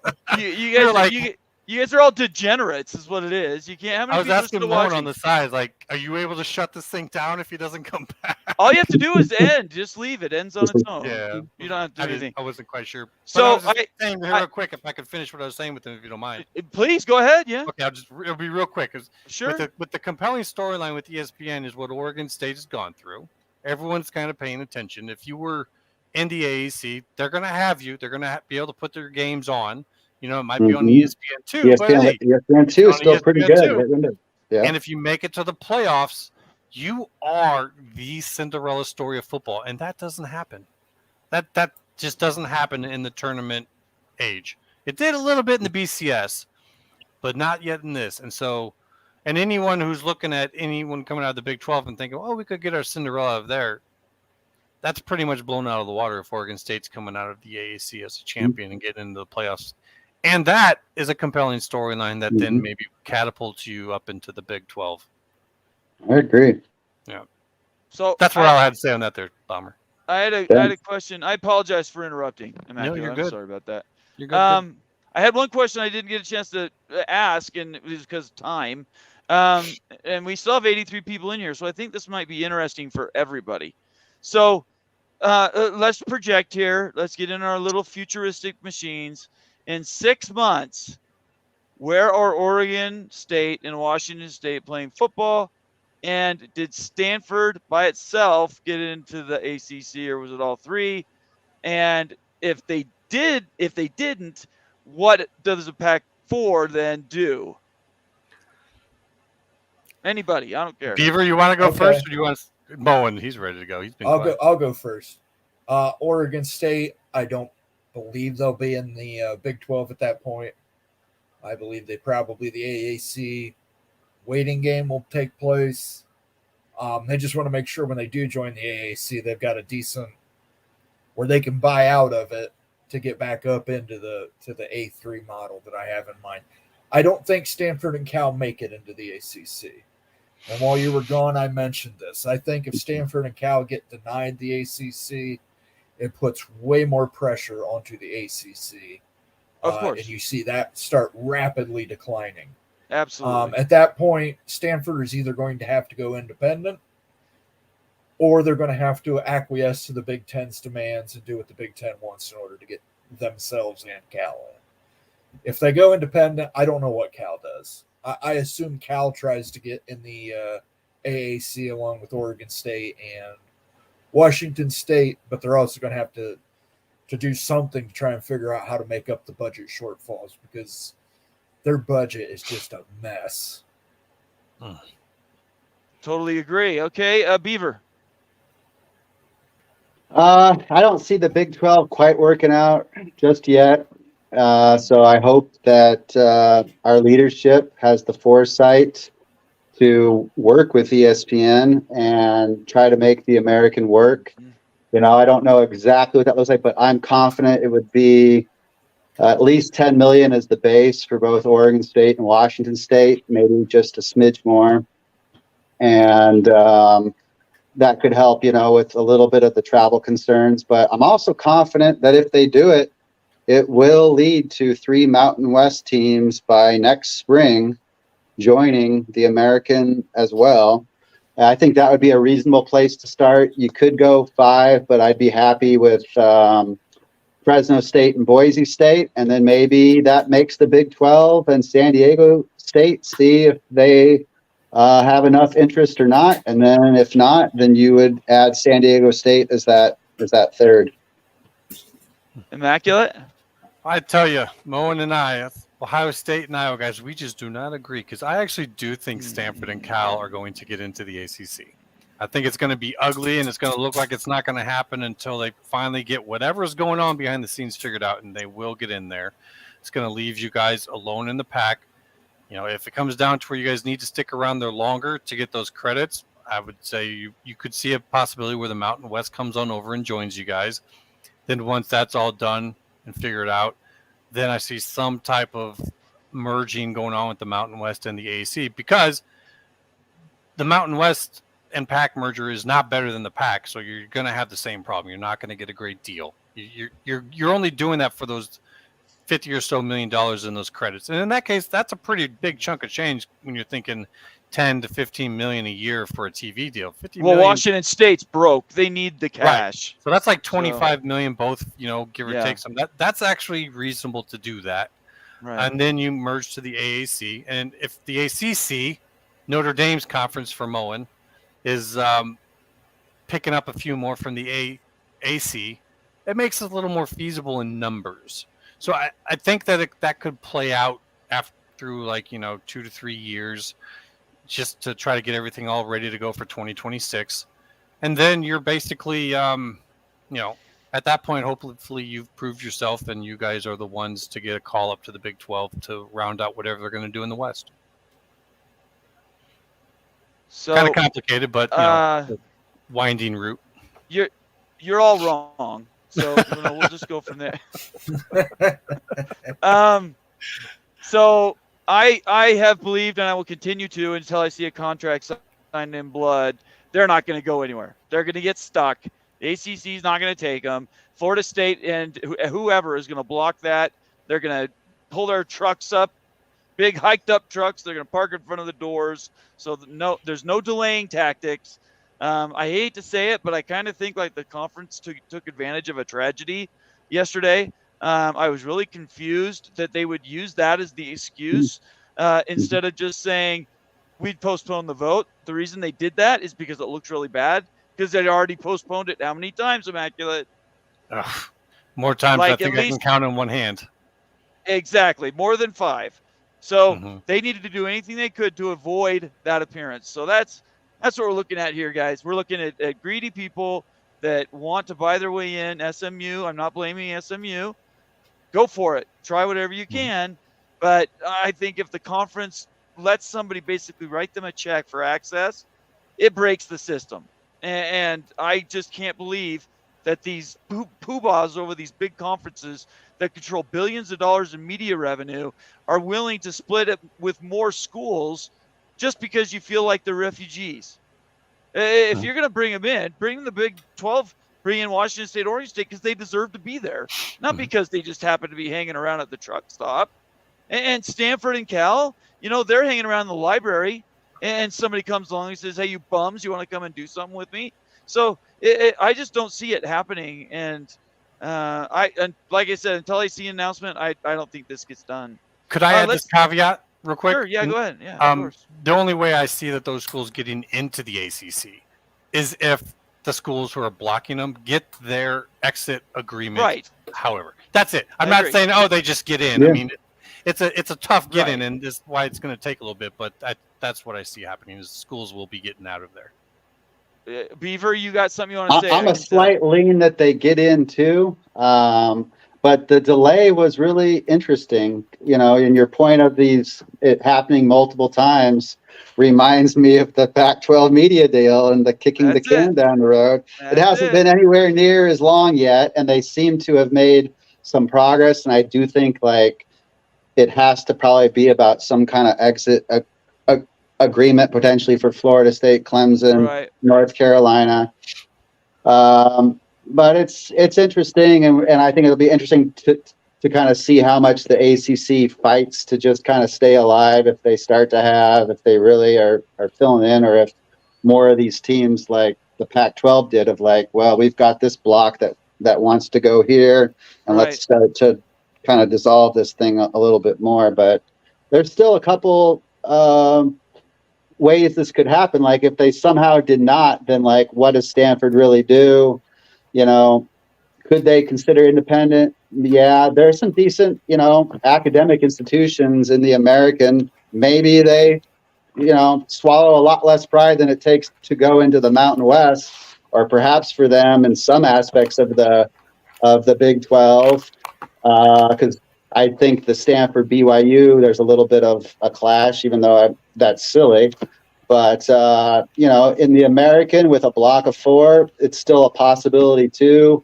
But I think Oregon State and Washington State, it's their best move if they want to be relevant and have exposure. And then they can get into a playoff. They can get that increase. Just that ESPN factor is going to be important to stay relevant enough to get that invite that they eventually want. So 2 conferences that told ESPN to step off, they thought they were worth more, are the Big East and the Pac-12. Now what's the ACC doing? This whole there's 3. Okay, there's 3. Go ahead, Moen. Say the other Big 10. Okay. The Big 10. Okay. But they did it for different reasons. They had different motivations. I'm talking about people that are desperate. These conferences that think that they're in control of their own destiny. Big Ten already had stuff cooking. So they were never in jeopardy telling ESPN to step off. If Stanford and Cal did not get into the ACC, how much more time do you think they would spend trying to make it into the Big Ten? Well, Moen will tell you what it's going to take. Go ahead, Moen. Tell them what the answer is. They'll be in the Big Ten the next day if they agree to join the Big Ten Academic Alliance. They won't. Stanford want to give up. Stanford's in an alliance with the Ivy League schools, and it's a different system than what we run in the Big Ten. So if Stanford agreed to join the Big Ten Academic Alliance, they would be there. The way it was told to me was that Stanford originally approached the Big Ten saying that they would do that they would join the Big Ten Academic Alliance and come in as number 19 and 20 with California. And then suddenly Stanford backtracked it and said, well, we don't want to join the Big Ten Academic Alliance, but you guys can still take California. We'd still like to see California in the Big Ten. At which point the Big Ten just kind of was like, you know what, screw it. Do what you want to do. And then shortly after that's when this whole ACC thing came about.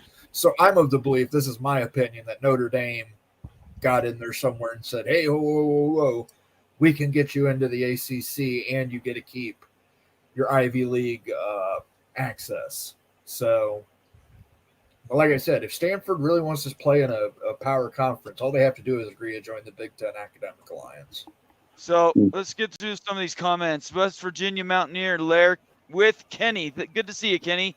He says you would want the top 4 teams of the AAC and the Mountain West in both to merge with Stanford, Cal, Oregon State, and Washington State, which is what you've been talking about, Beaver.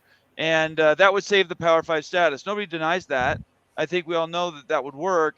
But it's just the exit fees for both. Like you could get some AAC American teams potentially, but it's quite a bit more work. And I just don't really think Luck necessarily signed up for all that. He's consulting a little bit, and it's just a lot more at play there. I think everybody wants something that's going to be a quicker solution. Sure. Jason Spangler, one of our KU followers. Appreciate you being here, Jason. So I this is a rumor that was actually started as a joke. I just want to be very clear. I said it on Twitter. I actually fell for the joke the first time I saw it. So I was the sucker that took the joke and ran with it. But this is absolutely not true. There is no chance that Kansas and West Virginia is going to the ACC. And there's no chance that Notre Dame and Stanford are going to – actually, Notre Dame by itself is going to join the conference. That'll never happen. And Oregon State and Wazoo to the Big 12, yeah, I mean, that's the natural fit. Nobody denies that. But that rumor about West Virginia and Kansas, it's absolutely made up. It was a joke. It keeps propagating. I've tried to kill it a couple times. I had nothing else to say about that. Do you guys want to say anything about that? I mean, lots of folks have different opinions on where places can go. That's the fun of this. I'm not sure if I necessarily see that particular scenario coming to be, though. Yeah. Let's see here. Great chats tonight, guys. The fact that we're still going. Here we go. Mike Smith says, full moon tonight, immaculate reverted to the wolf form. One of my favorite movie lines is, what say their fuzzy britches? What's that from? I needed a pit stop. No, I know. What's that line from? Oh. What say their fuzzy britches? Mike will have to tell you that. Okay, no super chats tonight. I'm a little disappointed. We had good conversations. Say their fuzzy britches? That's familiar, but I can't. It's from a movie. Yeah, Moen's the movie guy. Yeah. I'm a movie guy, but I can't place it. Let's see. Immaculate says he needed a pit stop. Bomber cheated and took one. That is not true. I haven't left my chair. Oh, that's your loss. That's your. Charles M. Good to see you, Charles. He says Johns Hopkins, U of Chicago, Carnegie Mellon, William and Mary. No, what's W and L? I don't know. William and Mary, I know. Yeah, I forgot. Washington University, Pomona, Claremont, again. Okay. These are all D3 schools. I'm not sure what your answer was. That he's trying to say that they're like high grade, high tier academic D3s that could possibly move up into like a Gotcha. Okay. Summit Hawks in the house. I want to be very clear. Summit Hawks, one of our most valued members of the community. Appreciate you subscribing Summit and becoming a member by joining the channel. We're going to do a show with Summit probably next week. We'll talk some Kansas and we'll talk some other stuff. Anyway, by the way, if anybody wants to donate for a trip fund for me, Summit Hawk has offered me a ticket to go to the BYU Kansas game in Kansas. It's the first ever BYU Big 12 game, so I'm taking donations. I think you'll like Lawrence. Yeah, it's the drive from Kansas City I'm not looking forward to. Yeah. Anyways, he says KU has 0 chance of joining the ACC. Yeah, we just shot that down. Thank you, Summit. Let's move down here more. This guy, it's me, Candy Morgan, says Big 12 doesn't want the Pac-12 misfits. Is that true? I'm not the Big 12. Yeah, What do you say? Me? Yeah. I think Oregon and Washington have to be Oregon State and Washington State have to be on a short list. Has to be.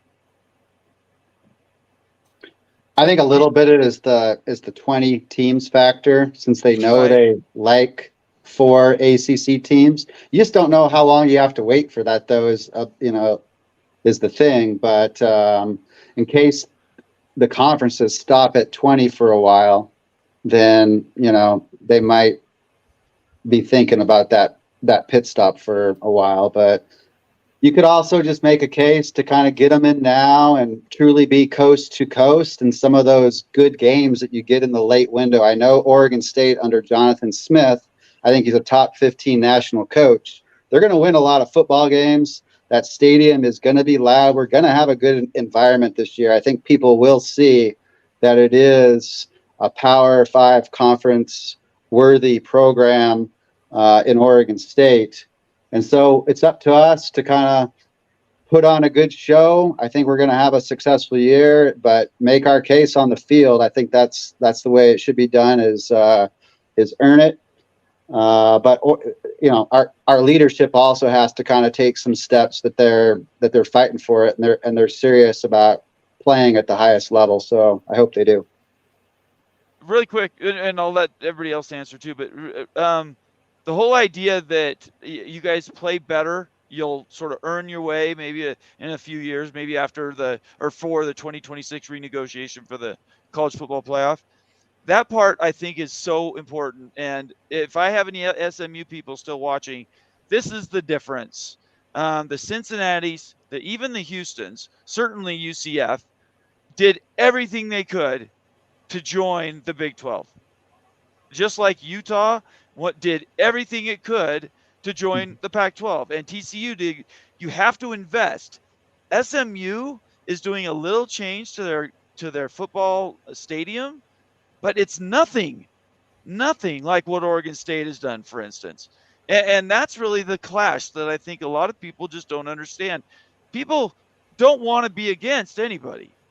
It's a great nightcap also to have Oregon State playing in some cool games. Right. Nighttime, ESPN, like that is a great nightcap for your conference. But, we might have to wait on it for a little bit. So, Oregon State has to explore its options, but I do think they're a good fit in the Big 12. It would make our fan base super happy, and I know they would be proud members. But I do think we're going to have a good program for several years. But you never know if we don't take things enough, if we don't understand some of the risks, and there's a little bit of a reversion just because of some of the company that you might keep. You just don't know when the next opportunity comes, and if you've let yourself slide a little bit, there's some risk there. Absolutely. And look at what's happened to Washington State. They were writing checks on big Pac-12 network profits that never came. They went in and got a bunch of bonds to build up the campus. And I lived in southeastern Washington. I know where Pullman is. I know how to drive there. It's a nice little college town, but it's nothing like UW in Seattle. So they need to go out and actually improve everything about the school. not just an upgrade on the football stadium or additional bleachers in the basketball stadium. They need to do things that everybody can see. And the best example of that I see is USF. They're putting, what was it, $400 million, Moen? I can't, 240, something like that, a four in it for their stadium upgrade. Mhm. And then you guys, what, yours was 163 or something? I think it came out to about 164. That is But real close. incredible. Yeah. That money comes from somebody. It's not a gift. Yeah. So it just bothers me that it doesn't seem like SMU wants to put in the work. But I'm not the one picking. Hey, Moana, this is a comment for you. Yeah, the Big 12 is great because everyone is invested, yet no one seems to take it too seriously. We're not out here poisoning trees. Hey, I mean, funny. it just means more. It just means more It in the Big just 12. means more, guys. All right, let's see here. Grand Dan says Shawshank Redemption, Miss Fuzzy Bridges. So that's where that quote came from. Yep. Let's see, Immaculate. Are you still there? I'm still here. I'm doing a little bit of multitasking. Oh, okay. I did have a follow-up question for you. So you've gone through and you've looked at all these numbers. Obviously, Bob Thompson's broken it down in detail. When I wish I had an active spreadsheet. Moen might need to help me with this, where we could make it almost a game where you could pick and put teams in different slots to see really which ones naturally fit versus which ones are like risk allocations. Okay, roll the dice. Then you take this country and you take this country where it seems a little slipshod. Which do you think it is? Do I think that there's like a larger strategic element to this? Do you think that the way that the expansion has gone has been slipshod, or has it been very, very detailed and everybody ended up where they were going to end up no matter what? I think there's no. I think there's a level of chaos to it, but I also think that there is a deep level of thought that goes into it. But I don't think everything ends up going the exact way that they plan on it going. If that makes much sense. Like there's a ton of thought that goes into it. And then once it starts to go, it gets a little off kilter. And you're at that point in time, like every good plan, right? Like I think that there is a big plan, but it doesn't go exactly the way they think. Like the way the ACC is going right now, I think is the perfect example of that. So all three of you guys, you're very intelligent. You've tracked this stuff. Let's just make some final predictions. I cannot believe we're still here 2.5 hours later almost. We've done it before. We've done it many times. Yeah, it's not the first time. Beaver hasn't though. This is his first he's sort of sticking baptism. with us. So let's just try to wrap this thing up in the next 15, 16 minutes. Do we think, one, that anything happens with the ACC? I'm going to do mine first. The second thing is, what do we do with the remnants of the Pac-4? Depending on what your prediction is, that'll really tell you what you think the other schools should do. I'm going to say mine. I do not think they get in. I think the Florida State, I'll just name them, is not going to vote against its own interests. Neither's Miami, neither's Clemson. We could just go down the line. I don't think it happens. Stanford and Cal beg, borrow, and steal, trying to get into the Big Ten. That's my prediction. Basically giving away the farm so that they don't become irrelevant. And then that leaves Washington State and Oregon State. And I still hold, I think it's more than 25%, Beaver. I think we're closer to almost 50% chance that if Cal and Stanford can find a home, Oregon State and Washington State end up with the Pac-12 assets in the Big 12. So why don't you go next? You're the first guest tonight. So yeah, I mean, I lean slightly towards Cal and Stanford making it into the ACC with SMU, just because they seem to have, made progress on those modelings and been so close to the vote. And to me, it seemed like the tragedy there is what kind of postponed that for a couple days. That is interesting because it could somehow allow a little bit more time for reflection, and maybe it even alters the end outcome somehow. But I think they squeeze their way in, and then Oregon State and Washington State are just up next. I think it'll align. I think Oresco will be out by the end of this week, or at least by the very start of next week, to meet with Washington State and Oregon State in person, and hopefully the numbers that he has from ESPN about what they can offer, because he is going to have like a decent like thing, because it is a small leap of faith. If they went to the American, they would basically, be trusting that. And I think ESPN understands the situation exactly too, and they're willing to invest in a few Mountain West teams. They understand what they would be building.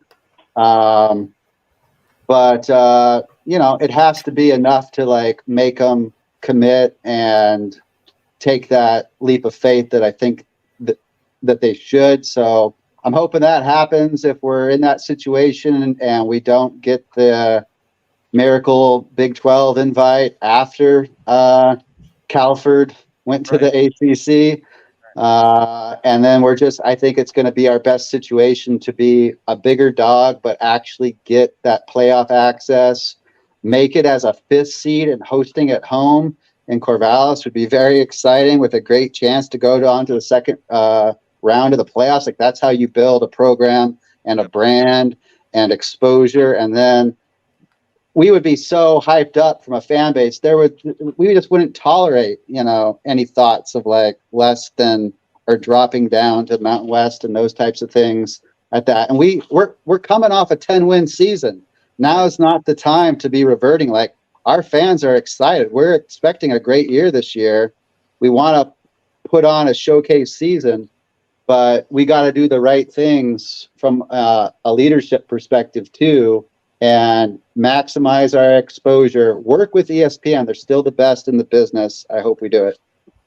Yeah, I totally agree with you. I hope something happens with Calford so that you guys are basically freed up, take the keys to the house, and move wherever you want. That would be fantastic. I hope something like that happens. Kevin Long gave us a $10 super chat. Thank you so much, Kevin. That's my first one tonight, and I really appreciate you being here and participating in the show. This is a compliment for everybody here. Your show is one of my favorites. Love Moen and Immaculate on the Mafia. Grew up in the SEC and is now in Tucson. Another transplant there, Immaculate. Yep. Played at Rick's in the 70s, Nate. I think he's talking to me. Rick's, I'm not sure where that is. I don't know what Rick's is. I may know it and have forgotten. Oh, wait. Played at Rick's College. Got it. BYU, Idaho. Kevin Long. Fantastic. It's great to hear. Another Y fan, I hope. You're a BYU fan. It's great to have you here. I was born in Rexburg. Sidelight, nobody cares. But I was born in Rexburg, and my dad graduated from Rexburg and then BYU. All right. Thank you very much for the super chat. All right. Moen, why don't you answer that question? I think the Cal Stanford does not go through on the ACC. I think what they're doing right now is trying to flip that one vote. And I believe as soon as I get that vote flipped, there's another person that was a yes that's going to say, you know what? No. They're going to run up the aisle and try and get them to flip. Right. And as soon as that person flips, somebody else is going to stand up and say no. Because you can't keep making special consolations to different parties and expect to get, it doesn't work.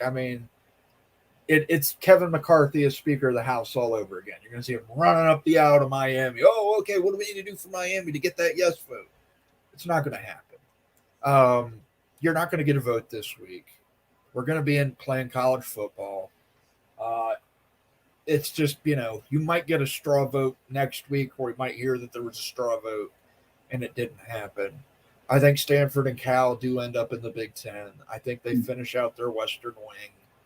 Stanford has to acquiesce and join the Big Ten Academic Alliance.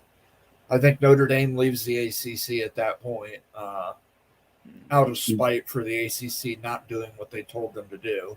Right. And I see the ACC start to collapse, and I think we go to the A3 model by the time 2025, 2026 hits. New playoff format. At that point, I think if Oregon State and Washington State have played it cool, then they'll be called up to join the Big 12.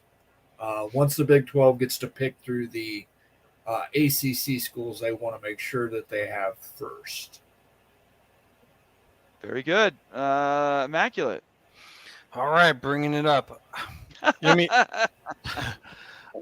I do think that those schools will eventually get in, but it's not going to be the schools voting no, switching to yes because they're just getting a couple extra $1 million. The only reason they're going to say yes is if they have some type of guaranteed exit route out of that conference.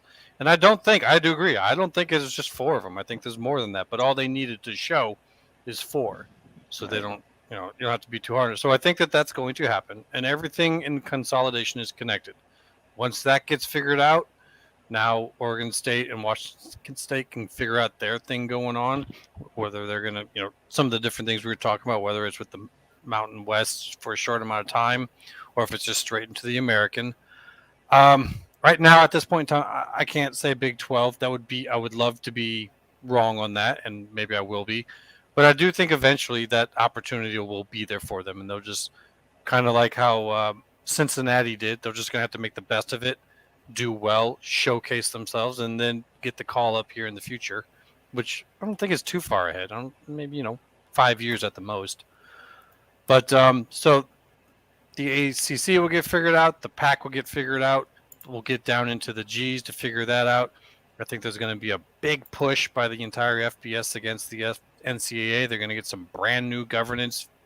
Then that's going to start up a whole nother situation. We're going to have a whole nother round. I asked you. So that's where it's going. You wanted it. I wrapped it up. Oh my gosh. I know. That's why I leave you for last, because honestly, I hadn't said anything. You'd go another 15 minutes, which is fantastic. We love That's Immaculate. actually where it ends. Opens up the next window. So I do want to. Wait. I gotta. Can I get my picks in here? I want to give people some money picks here. Let people make some please. money. Everybody's listening. Let's bet some money here. West Virginia versus Penn State at 20.5. Take Penn State. Take the over. The over/under is 50.5. Take the over. I think Penn State's going to dominate West Virginia. It's a very good Florida team. State LSU too. Yes, very good team. Yeah. Florida State LSU 2.5. Take LSU. Over/under. I'm going to take the under on that game. I think that's a defensive matchup. Is that Florida in Baton Rouge? I don't know. Or is it like in the Superdome or something? It might be. It might be a neutral site game. They usually are neutral site when they're on Sunday at prime time. So that maybe Florida versus Utah. Go ahead. Yeah, it's an indoor game. It's an indoor game. Okay. Ooh, it was supposed Florida to be in versus Tallahassee. Utah. Is it? Yeah, so they're gonna have to reschedule where that's at. Well, that's on Sunday. What are Depends. you guys talking about? The game's supposed to be at Florida State. Oh, the Hurricane moved it. Oh. Maybe. Wow. We don't know. That's on Sunday. It's Maybe. Sunday, We don't September know. 3rd, so we'll see Gotcha. how it goes. Okay. Keep going. Yeah, that could end up being played in the Superdome. Utah think versus Florida. Utah's favored 6.5. Take Florida. Take the under. The total is 44.5. Yeah. I would take the under. Nebraska. Did you versus tell you Minnesota. that last night, Moen? Oh, I called it last night. I told him, but I would take the over. You Excuse did. me. You I'd did take the tell him over yesterday. on Then 40. okay. Yeah, I'm taking Florida in the points and the over on that. Nebraska versus Minnesota, 7 points. Give me Minnesota on that. I will bet the under on that. Wow. 42.5. Taking the under. Colorado versus TCU, 20.5 point favorite TCU. Take TCU all day. The over/under on that is 63. Take the over. I see TCU pouring it on Colorado this year. That's going to be a hell of a game. All right. So how many games does Colorado win this year? You brought it up. 2. Wow. You are harsh. How about you, Beaver? What do you think? I normally don't do picks like this. I think they'll get at least 5 with an outside chance at 6. I think 5 is just a little bit more likely, but they'll make some progress for sure. They'll just have some excitement behind them. Might come up just a little short of a bowl, but it'll be close. All right, Immaculate, break the tie. Let's go. Oh my goodness, which one are we going on again? We're talking about Colorado and TCU. TCU, man. I really am looking forward to seeing what Colorado can do, but they are not going to be ready game one. That's probably going to be. No, they're gonna get blown out in that one by TCU. Yeah. Don't sorry, you think? Don't you think they want to make a point? Everybody's been talking Sure, about of how course they do. strong Colorado is, and Prime is in his, in his house, and TCU was overrated last year. Their quarterback just got cut from the NFL team that drafted him. So how good could they possibly be? I think they're going to put a number on them. I'm not sure. What did you say, Moen? 70? I don't think you get to 70. 66. No, I think it's 63 is the over. Jeez. Okay, no, I'm not going that far. And I That could see TCU scoring 63 in that game. I All really right. could. I think Colorado is going to be very bad this year. Interesting. Even though they were like the number 1 or number 2 in transfers. There was so much roster turnover. Right. Though. It's just I don't see it. I got you. Okay, that's fair. I'll go 42-27 TCU in that game. Okay. Oh, I'm sorry. I skipped you. I apologize, Beaver. I was sort of stunned by the 60, 70. I'd even say that's kind of a high point total for Oh, Colorado. my I'd say gosh. Oh, my gosh. 14 at the most, but probably it's going to be more field goals. than All it will right. be touchdowns. I think let's wrap this up. We have had a fantastic night. 2.5 hours is absolutely insane. You guys being here, we're building a community here, guys, and I hope you subscribe. Please turn on your notifications. It's so important. That way you know when we're doing our next show. Tomorrow night, 9 p.m. Eastern, I'm going to have Hema Hamuli, BYU football graduate and legend, and he will be here with me, and he helps run BYU Sports Nation. So if you want to know what's going on either with BYU or the Big 12, tomorrow's the day, and I encourage everybody to be there. All Oregon State and Washington people are invited, of course. Other than that, I think we're just going to wrap this up. You guys did a great job tonight. Thank you so much, Beaver. I hope you had fun.